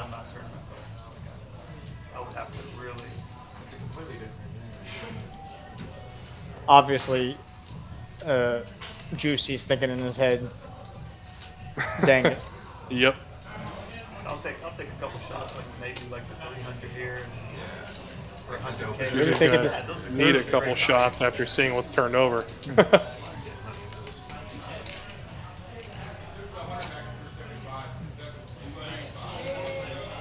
It's just such a big bet. I mean, so little money was put in on the flop. I think the flop was like $60. Yep. No, I think the flop was actually 80 bucks. So Fucking poker bros? Blocking everything. I actually don't think having a 9, he's saying he's blocking 9s full, but I don't think having a 9 is actually that I feel relevant like it's Sir Rick. Oh, really? here. Or you play like Because Alve has so many suited deuces Again, you don't. that he could be doing this I don't know a lot of the players. this with, so blocking one combo of 9s I don't think is Huge collision ring, I'm not sure. relevant in the grand Especially scheme of if you things. What's that? Good fold. Wow, good fold Show the indeed. bluff. Show the bluff. Show it, come on, Show show the it. bluff. Just show, Show the show one bluff. card, one card. Show the One bluff. card, one card. I always Show wanted to the show the bluff. bluff chance. Show the bluff. Just one. Show the bluff.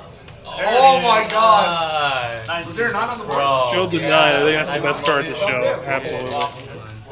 No, there was no fucking 9.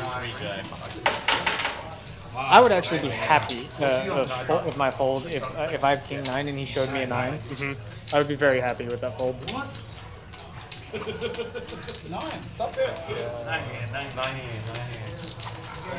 So Albe continuing to trend in the upward direction. Now Juicy just got told what the other card was.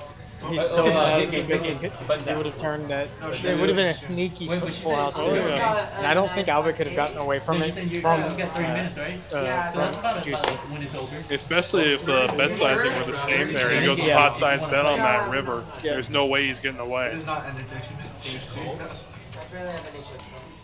9 calls. Nice one Y'all call. play.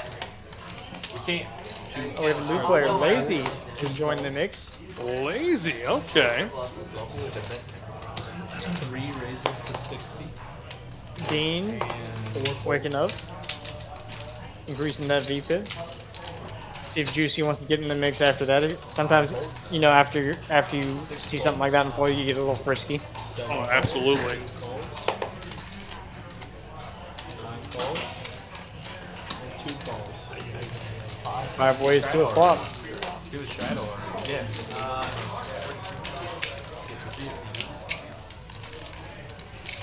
Flop comes 10-5 tray, 2 clubs. 7 chips. So top pair for Dean. A couple of gutters. 9 chips. 2 chips. Indeed so.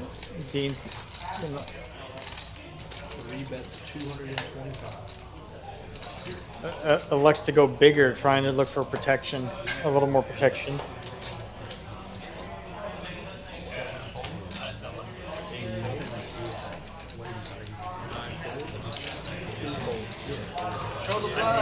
I'm surprised that both gut shots folded, but good pickup.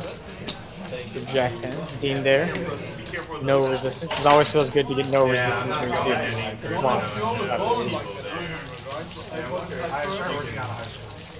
Even if you flop such a strong hand, it's not very That's what makes it work. I always get a kick out of, you know, raising under the gun, getting 6 callers, making the obligatory continuation bet with an ace or a king on the board, and everybody folds. What am I being called with? Exactly. You know, the first thought that always goes through my head. People like what they like. I mean, as you can see on the stream, that people kind of just play whatever they feel like playing Yeah, sometimes. absolutely.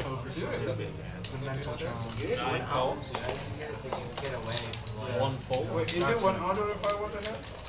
It's part of what makes the game more fun. No, not everyone's just sitting there 3-betting, 4-betting all the time. The ranges are so snug. People are a lot more active in this, willing to go multi-ways. I mean, that happens a lot in Texas, It's gonna be like, oh. which seems to be something for down here, not everywhere else. Definitely. I do. I think I have noticed the more and more I play in other places other than Texas, everybody seems to have this concept of theoretical equilibrium, meaning that most people are going to, not most people, the vast majority of people are going to stick to a GTO outline. And in Texas, I mean, GTO is pretty much, it's there. It's a good fallback to have, but if you can exploit theoretical equilibrium the way most Texas players do, I mean, it just makes you a true force to be reckoned with. Because, yeah, I'm going to open under the gun with 6-7 suited Yeah. in a 9-handed table. And I'm going to continue on just about any flop that comes out, because not only can I represent the bigger cards that you think I have, but the flop that actually came is what I drilled that thing. Giving you that board coverage. Exactly. You think I airballed ace king there, no, but I flop bottom 2 pair. A lot of people are shocked. Yeah. Even your That's why Lazy bet $1,000 into 300, representing a straight. Yeah, I mean, he had the best hand, so again, bluffing with the best hand. Yeah, with the shove, yeah, of course. On the shove. Was the Wednesday game better than this game or not? Plenty of action left to be had in the stream. oh, for sure. 69 hands into it. You look at some of the aggression frequency. Again, Lazy's only been here a couple of hands, so I really don't think we can include him in the conversation. I don't know. Based on that last hand, I think we could be in store for some. That's true. Well, we'll see what happens here. ATM's got aces. From early position, too. Kojak, bang, bang for Lazy. Jack 10 hit the muck for Andy. Looks like Juicy wants to get involved. 7 is all right. With his. Aaron likes to go all in with the Queen 7 suited. And unfortunately has run into it. Let's see how ATM decides to proceed. I mean, with action behind, potentially he can get a caller from maybe a min raise at this point. I think the problem with min raising is there we go. 500. You're gonna get no more action, which is probably okay. I would contemplate calling here some of the time because you're gonna be calling so wide versus a squeeze like that. She's alive. Oh. Nope. Alright, guys. Flop top pair, but no good. The game's on. It sounds like, yep, that will do it for Miss Aaron this evening. Aces like 5 times tonight. Twice. You're not wrong. I think I've counted 4. But You always get those players who complain about not having aces in 3 months, and then you see someone like ATM get aces 4 times in a Are we still doing 200? session. Yeah. We do have a seat open. I think on one of the live streams here, we had rounds of straddles, and I had aces in one orbit straddle twice in one I orbit. do remember that, yes. And they're not there waiting. So this is They killed the game. It happened last week too on the floor in one of the 2-5 games. I had aces back to back, small blind and button, every time we play. and I got it on the button thing because he said, "I don't think you have aces." Again. Just progressive, yeah. I think the weirdest drought that I was ever in when it came to any pocket pair. And it felt weird to me about halfway through day 1 that I hadn't seen a pocket pair. Little Hard Rock. I think it was 2 years ago. No pocket pairs through 2.5 days of play. Wow. Yeah. Not one pocket pair. I remember when I was halfway through day 2, I texted my friend about it. I said, I have played a little over, 14 hours of poker in the last couple days, and I still haven't seen a single pocket pair. People don't believe me when I tell them that's gonna happen. Yeah, absolutely it is. Then there's those days where, you go, again, you just have no hands and you actually have to outplay people. That is the worst day of poker you could ever hope for. You're not hitting anything. You just have to outplay everybody. Too soon. This is the best time. I didn't see the nip buttons get passed back out, so I'm guessing somebody may have vetoed it. It does have to be a unanimous decision. They also might be waiting, I think, if another player is out in the field to join the table. Wednesday, okay. Sundays and Wednesdays. Where's the other guy? Certainly have time for one more in the game. Oh, definitely so. The one you were with outside yesterday. Oh, they do have the buttons. There we go. This must be a new development this hand then. I bet you it was probably because Aaron didn't want to do it. That makes sense. Juicy opening the ace-5 off. Getting a little lighter now that the knit buttons are out. Which is interesting because when everyone has a knit button, you're not supposed to get out of line. No, not at all. Because everyone has a knit button. Dean waking up with a premium here. 10s versus a bunch of callers. Very happy to squeeze it up. Oh yeah. 3-bet, make it 400 to go. Especially with the knit game on. I don't think Juicy's gonna get out of line. I don't think anyone. I think this is just going to be a raise and take it and get rid of your button with the best hand. Oh, 7 deuce? I do think I kind of do want to encourage the 7 deuce the next time I play on stream, but not everybody is a fan of it. No, not at all. No, I do know there are some people that are just completely against playing any game that influences action, not just 7 deuce, but. The knit game, you know, the old stand-up game, the kill game. I mean, I remember somebody tried to pitch that at a 1-2 table once here. I was all for it, but of course, they're not going to let you on a 1-2 game. Kind of kills the point of having a 1-2 game that's capped. But a quick check-in with the weekly 10K guaranteed tournament. Again, a total of 48 entries, resulting in a 10,000 even. I saw his hands And 6 places aside, they're down to our final 17 combatants. And I was like, nah, I'm gonna get squeezed. Another bad payday, $3,530 going to first place. A nice chunk of change for a 1-dayer. Oh yeah. Or 1 afternoon. One afternoon. I mean, no rebuys, no add-ons, unlimited re-entry. And 3 folds. Easy? What a beat. He's got a walk. I've never seen that before. I mean, it's rare. A walk in the especially on the show alone, but in the mid game too. Most people are just so much more willing to defend. No value. You're still gonna see. I got max Brian was on the list wanting to play. You did. He gone.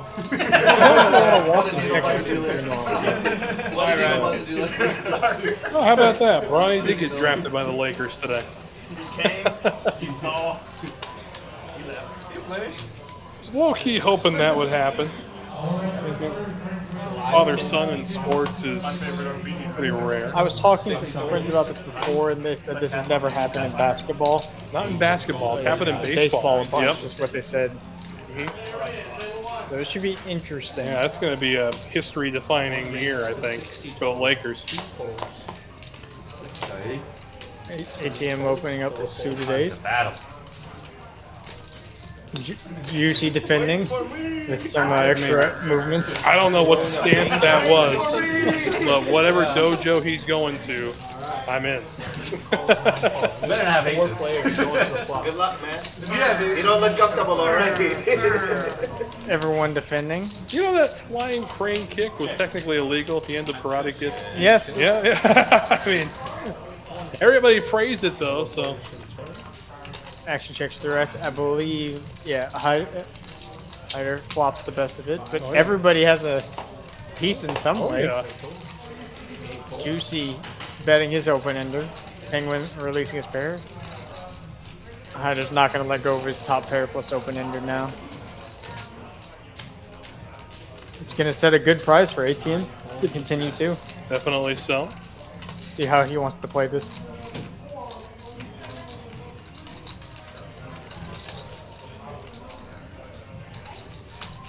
There's already a one-liner too.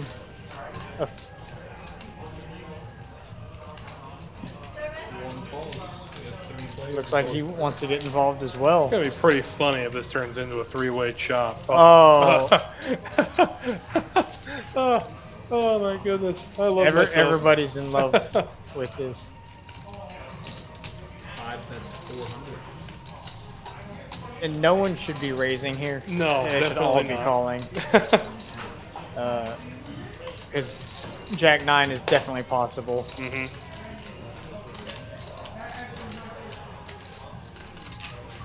It's going to be a tough spot for ATM to actually, if a hater calls. Because now you're calling to chop or lose. Because a 5 shouldn't be betting this river at all. Oh, 5 is just going to be happy to get the showdown by checking. Yep.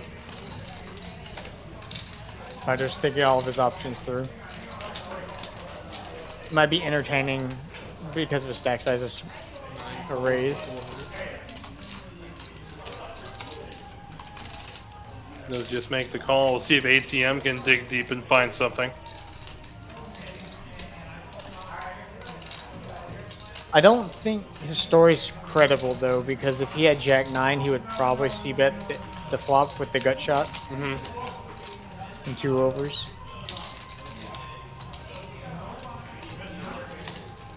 I stand He corrected. finds the raise. This is a rough spot though for the other 9s.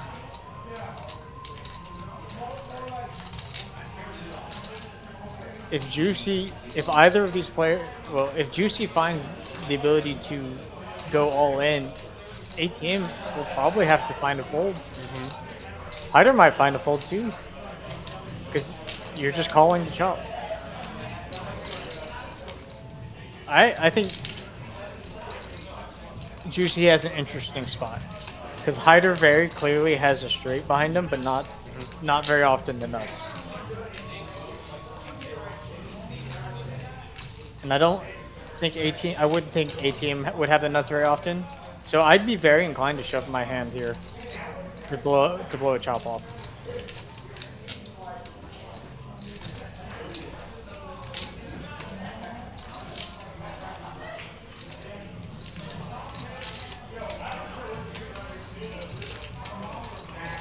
What a hand, what a hand. Yeah, I'll say.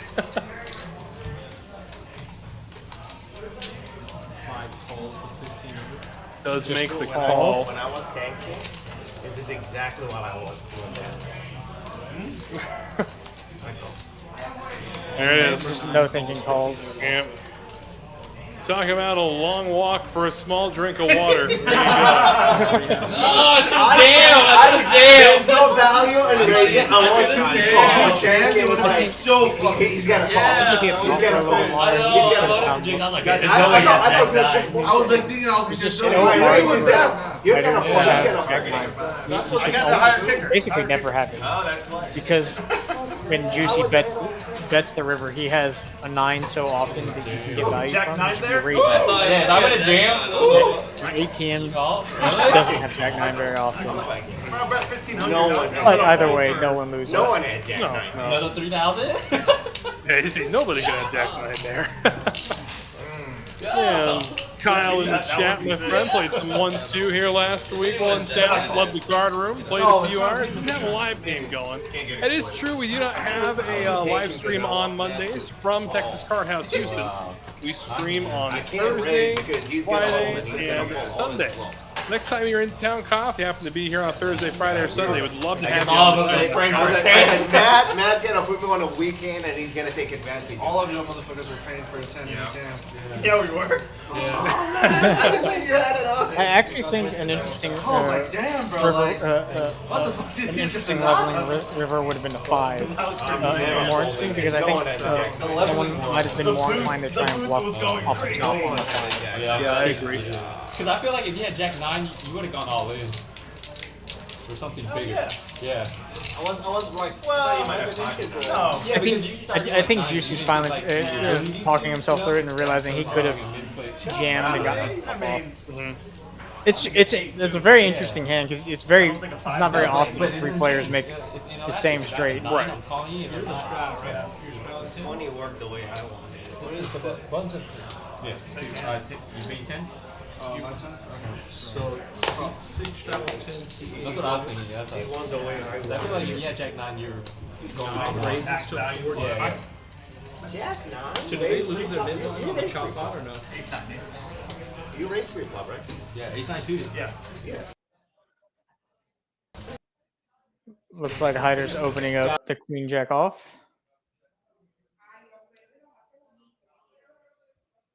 You were just bullshit. Guys, are they allowed to keep their nit buttons on the chop pot or no? Yeah. 3 raises to 40 total. Looks like we're experiencing a little camera delay here. Apologies, everybody watching. There we go. All right, we're back. Fun hand. Dean calling with the Snowman, Juicy, the 9-6 suited. Everyone else coming along with their suited Broadways. Broadway. Oh, where is it? There we go. Yeah. Got him. Can't. 5 checks. 6 Juicy out flopping everybody. Definitely so. 3 checks. 5 players to the card. Jiggity hits the turn. Giving two other players a pair. Hider with the bigger kicker. Looking to start betting a little value for a little value and protection. See what kind of pot he can build here. You know you're going to bring at least one player along with you.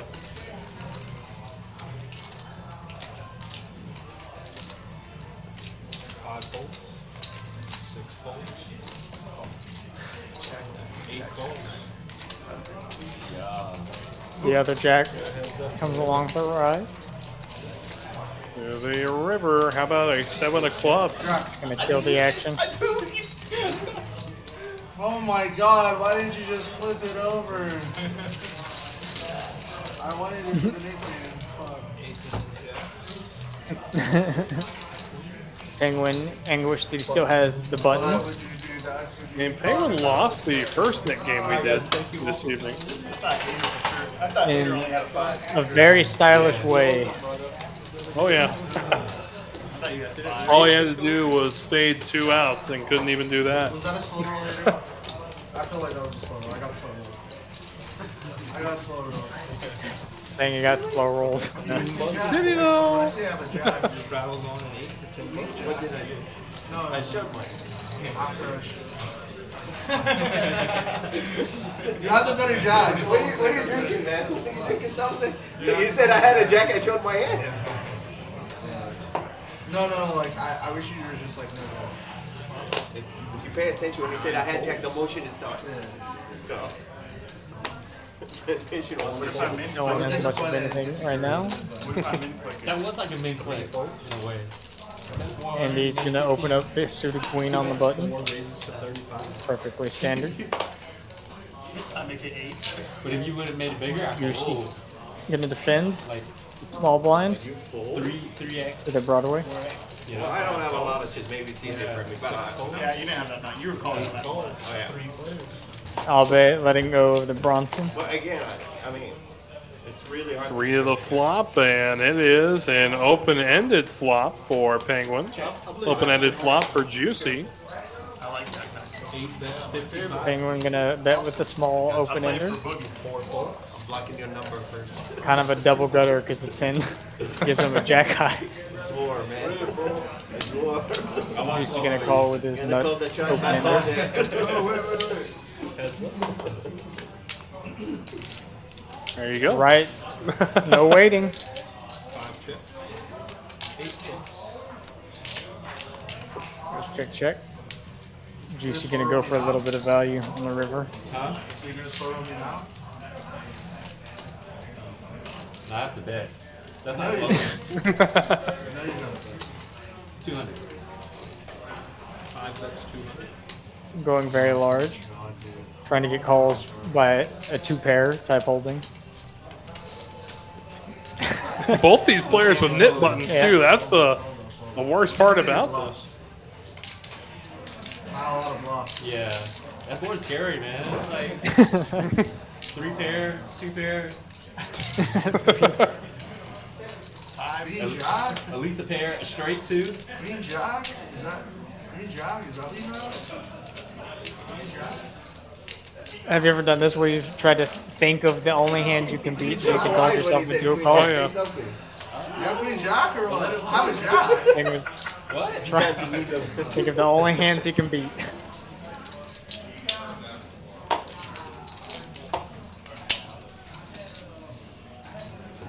Think long, think wrong. Don't have the jacket time. You can't. Spread the pot.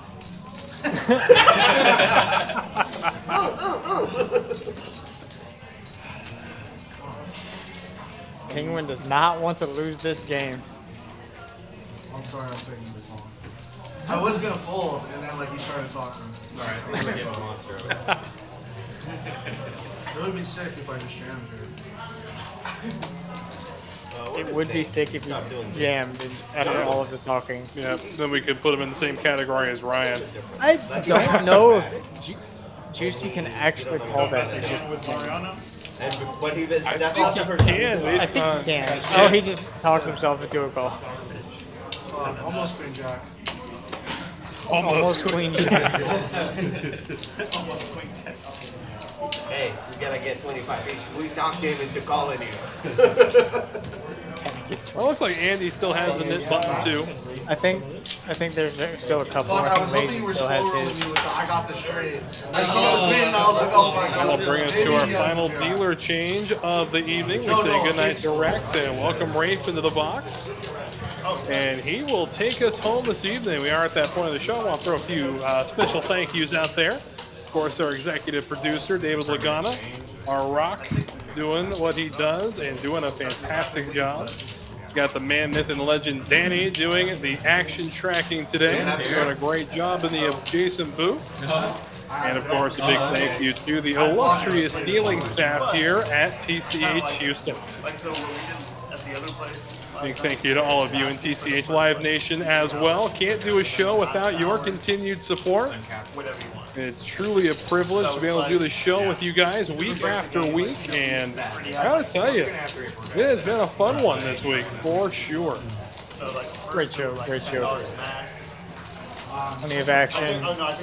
Fun. You also have the button too, right? Like I said, the Nick game just brings out the best sometimes. Oh, absolutely it does. Oh, yeah. That's also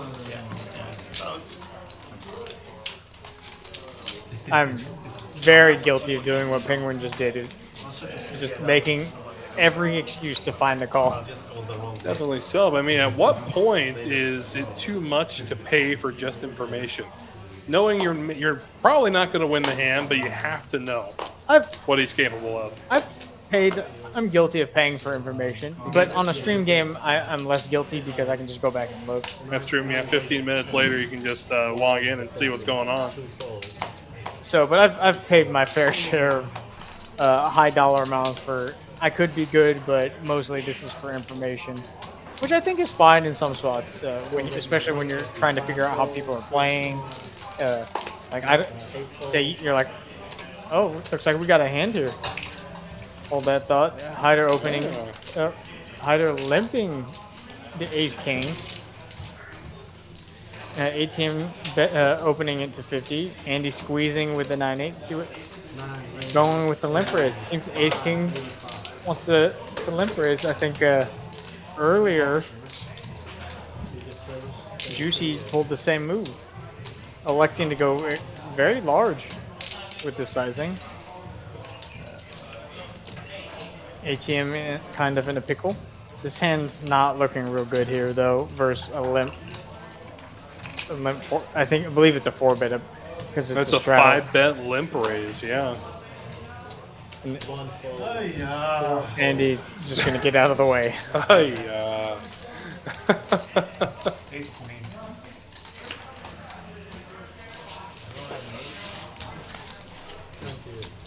I believe he showed it and everyone's happy with their folds. Oh, yeah. You have queens?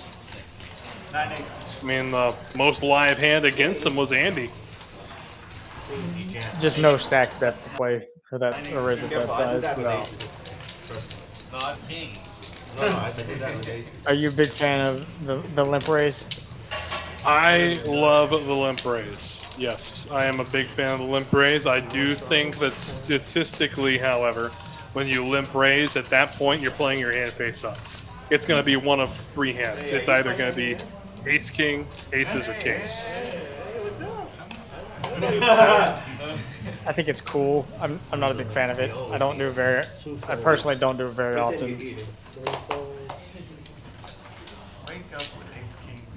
Not to say I won't do it, right? But I do believe that it does telegraph your hand. I mean, it's generally on stream. It's the usual suspects that limp raise. And I think only one time in the last couple of months have I seen a limp raise that wasn't aces, ace, king, or kings. What'd you get from Mezzo? I think it was king jack suited that worked as an incredible 4-bet I squeeze. get it every time now. Like it carries volume, just like I said. What comes to your mind when you see a limp raise like that, especially a limp raise 4-bet? I mean, It's just so strong, such a strong action. Hey, be careful. No one flopping anything of much here. Ace-6 still in the lead. I believe it's still in the lead, but Yeah. Penguin picking up some additional equity is going to take a stab at it. and picks up a wheel draw. Is the Penguin. Hey, take that number from Matt. Matt, what time Yes! they close? What time they close? Yes! He got rid of his Oh, button. he gets it through. I don't know what time they close. They close at 9. Nice, man. I didn't straight draw. Oh, my son's supposed You to did have a straight draw. Yeah, they closed earlier too. But my ace was a little bit better. Oh. He liked it. Oh, thank you, buddy. Thank you. My ace was a little bit better. Thank y'all for joining us tonight while we finish our last couple of hands on stream. It's been No, a I good mean I one. showed it already. Yeah, I did. Hopefully the last couple of hands will bring some more great action. There's some games that said like, oh, if you don't forget to turn in your nip button. No, what time they Yeah. close? Okay. I think so. Yeah, you better order. Too much to go. Mezzo closed already.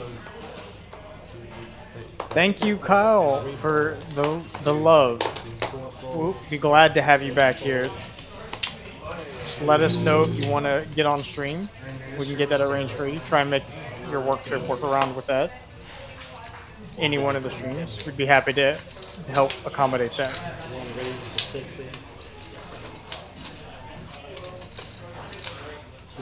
Wait, are you down? Can you ask him who's down the most? Who's on the bottom of the leaderboard? That's really loud. That's probably me.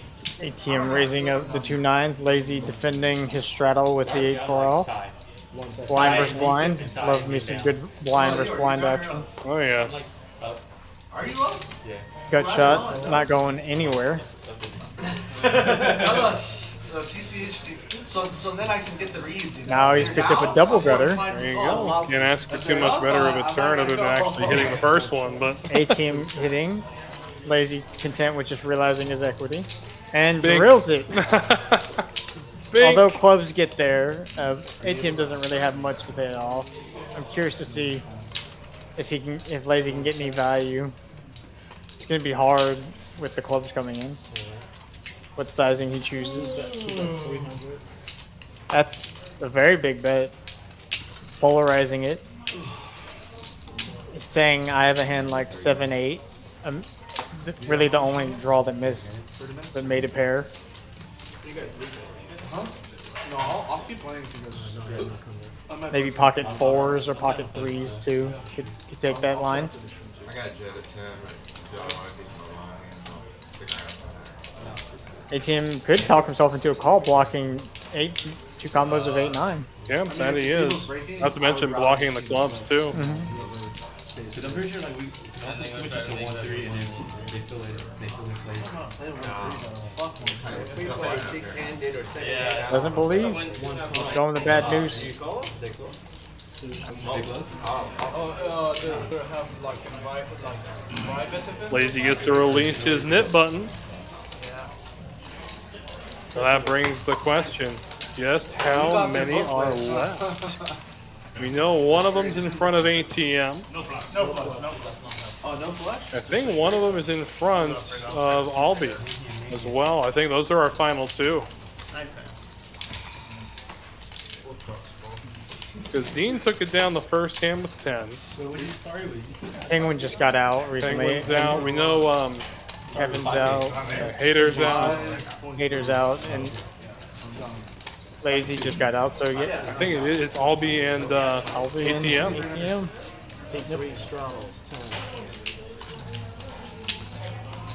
Yeah, I think I'm one on the leaderboard then. Huh? I think I'm number 1 on the leaderboard. And you were right, by the way. They did have a small bet as to who's going to have the highest beat bip at the end. Ah, okay. a good friendly competition. Oh yeah. Like Kevin was. We go back to the conversation of blind on blind action, and I remember I think it was the second stream that you were in. You said you don't chop. You don't chop blinds when it comes around to you. And you told me that it's just because the action that you get from blind on blind is unparalleled. I agree. I stand by my statement. Blind versus blind plays much closer to actual poker. There's more bluffing that's involved. It's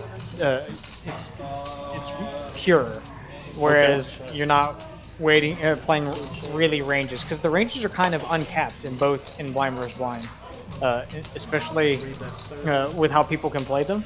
So when you get two good players playing blind versus blind, you can see some really, really interesting hands get played out. Lots of leveling, lots of bluffing. So I'm paying so much attention. Board pairs kings on this turn. Fours. Lazy still thinking he's ahead.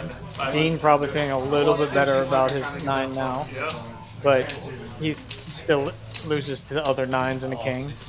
Don't think he's gonna release it yet. He elects to raid, turn his 9 into a bluff. I like it. He knows his 9 is no good. Yeah. That's worse. Hey, and That's worse than the fucking king. I lost that hand too. I lost 200 that hand. No, but that's worse They often say that a game is good when people are bluffing with the best hand. Oh, absolutely. Yeah, but me and him were heads That's a up good in the Nick example. game, so that was. You lost 15. Oh, and he won the Nick game from that. Yeah. Yeah. That was pretty That was clutch. Yeah. That is pretty filthy. Nah, I wasn't so I just Smudge. knew it was coming from the backpack thing, man. It works every time. Not running too hot Be like, today. no, GG's guys, like, GG's. Hey, ain't never been this card dead. Give me 450. Fortunately, there can be days like that, Smudge. Oh yeah. What you have? I always say you want to teach someone patience in poker. Have them sit down at a 1-2 game and tell them you're not allowed to do anything but fold. You can check your option, but you can only fold even if you flop the nuts. That's how you teach someone patience. I don't know if I could do that. Maybe as an exercise, I think it'd be interesting. Or even better yet, don't even look at your cards.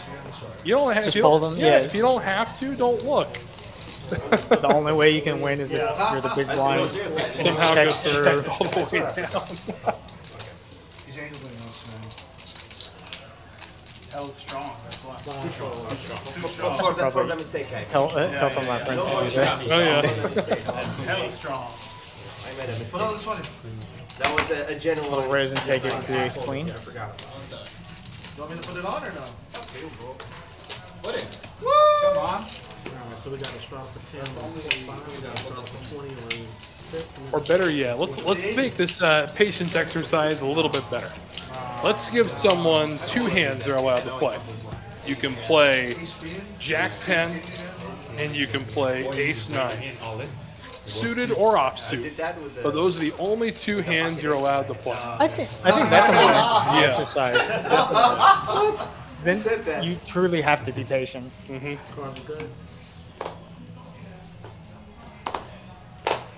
So come on down to Wes's Patience Academy. And we'll see if we can make an honest player out of you. I might try that in a 1-2 game one of these days. You're not helping us. What's the spell? You see Mr. Thomas sitting 1-2. I can only play Ace 9 and Jack 10. All right. For those of y'all that know me, this is going to be very hard. Good lord. I give him 20 minutes. I'm not going to lie to you guys. Speaking of Ace 9, we have Oh, yeah. a raise by Lazy, and he's calling in the big blind with Ace 9 and Juice. He wakes up with 10s in the straddle versus a button open. For someone as wide as he probably perceives Lazy to be, What's the bet? definitely going to put some more money in here. But thinking about what to make it. I mean, not to mention the Nick game implications, too. Oh yes, being that's one right. of the 2 players that still has their knit button. In between you. Can I get another choker chicken? And can I also get some of those? Wow. The hefty. 6 ball. This size, he's telling Lazy I'm okay playing for stacks. 3,000. Oh, Penguin was the original Razor.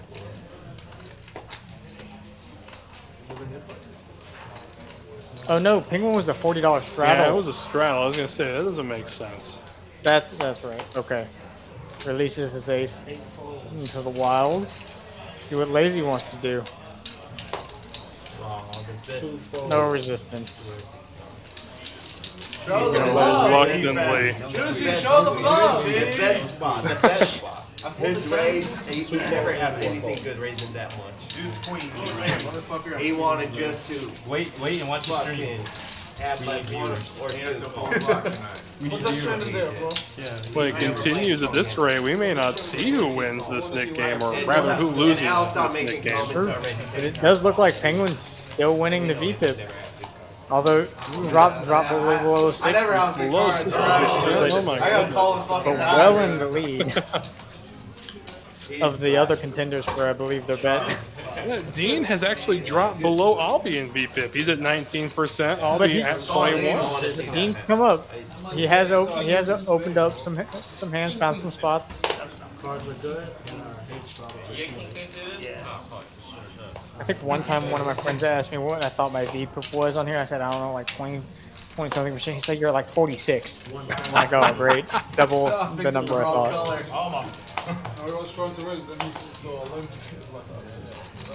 Dean looking down on the button over a couple of limps. Gonna over limp. Wow. Wanting to see a flop. 6 calls. 8 checks. Penguin 5. just checked an ace. Is he okay?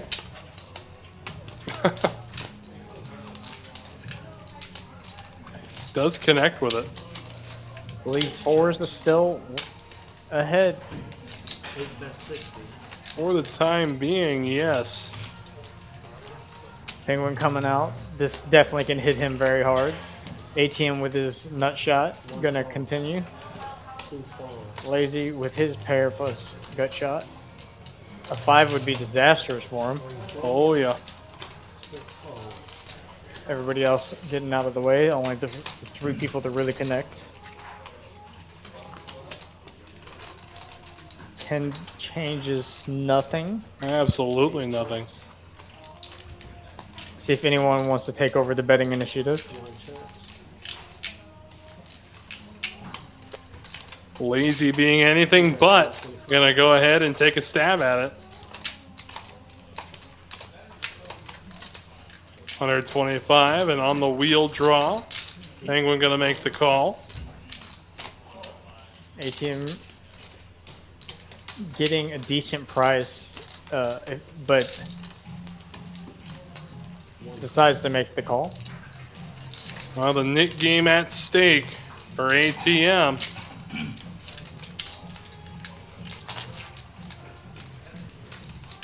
To the river we go.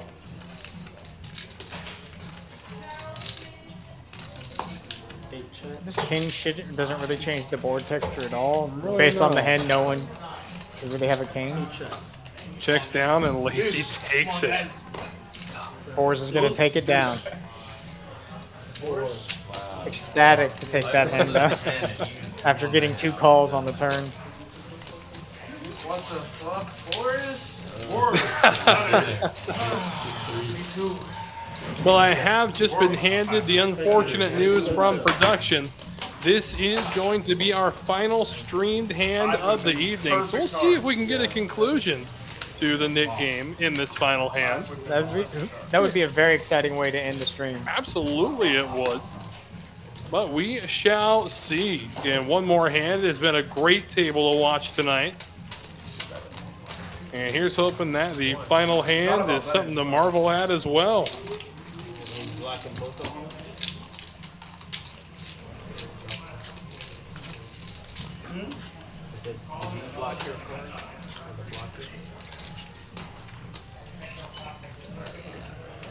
Good night, Phony. Hope you have a fantastic weekend, my friend. We'll see you next week for sure.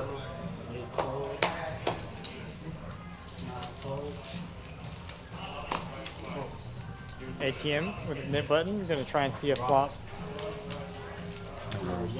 Lazy's not gonna let that happen.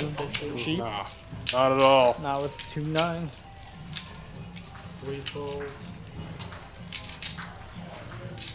Andy with a playable hand. Oh, Andy has a nip button in front of him. Yeah, I think that Andy and ATM are the last 2. Oh, I thought it was Albe that had the nip button.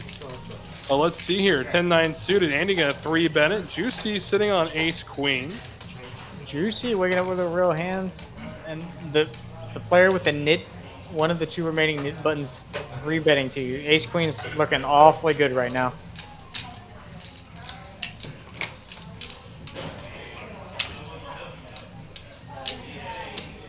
He elects to just call. I've always had this kind of observation about Juicy. Like, when he's pondering something, he kind of looks like a nervous chihuahua. Because any movement, like you saw the movement that Albie gave that made him flinch and look right away as if the chihuahua had seen someone try to pet it or something.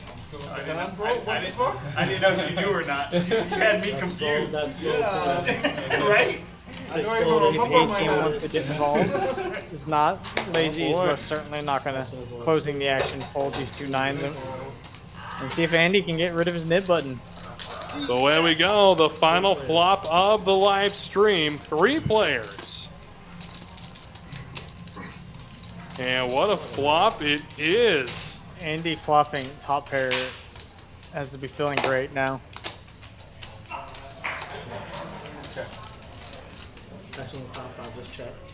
Now, I think, though, if you're Andy, you really want to win this Nick game. This bet's got to be big. I would. Wow. Not expecting that. Oh. Oh, boy. Oh, boy. Juicy picking up the turn. Shouldn't really be worried about clubs too much. Just going to look to bet this turn for protection a lot. How devastating would the case 9 be on this river? It would put a 1-liner out with a flush board, so I don't think it would get too out of control. That's true. But I think Andy's hand's been downgraded so far now. But decides to make the call, drawn extremely thin with the blankest of blanks. The deuce. See if Juicy can get any more value. Andy's hand really looks like an ace high with ace or king of clubs, or a weak pair. So you can't get a ton of value, but there's some to be had.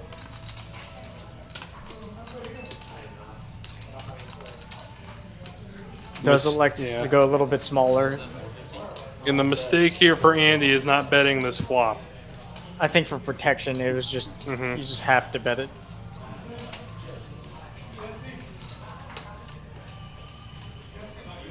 It's just so easy for your hand to be downgraded.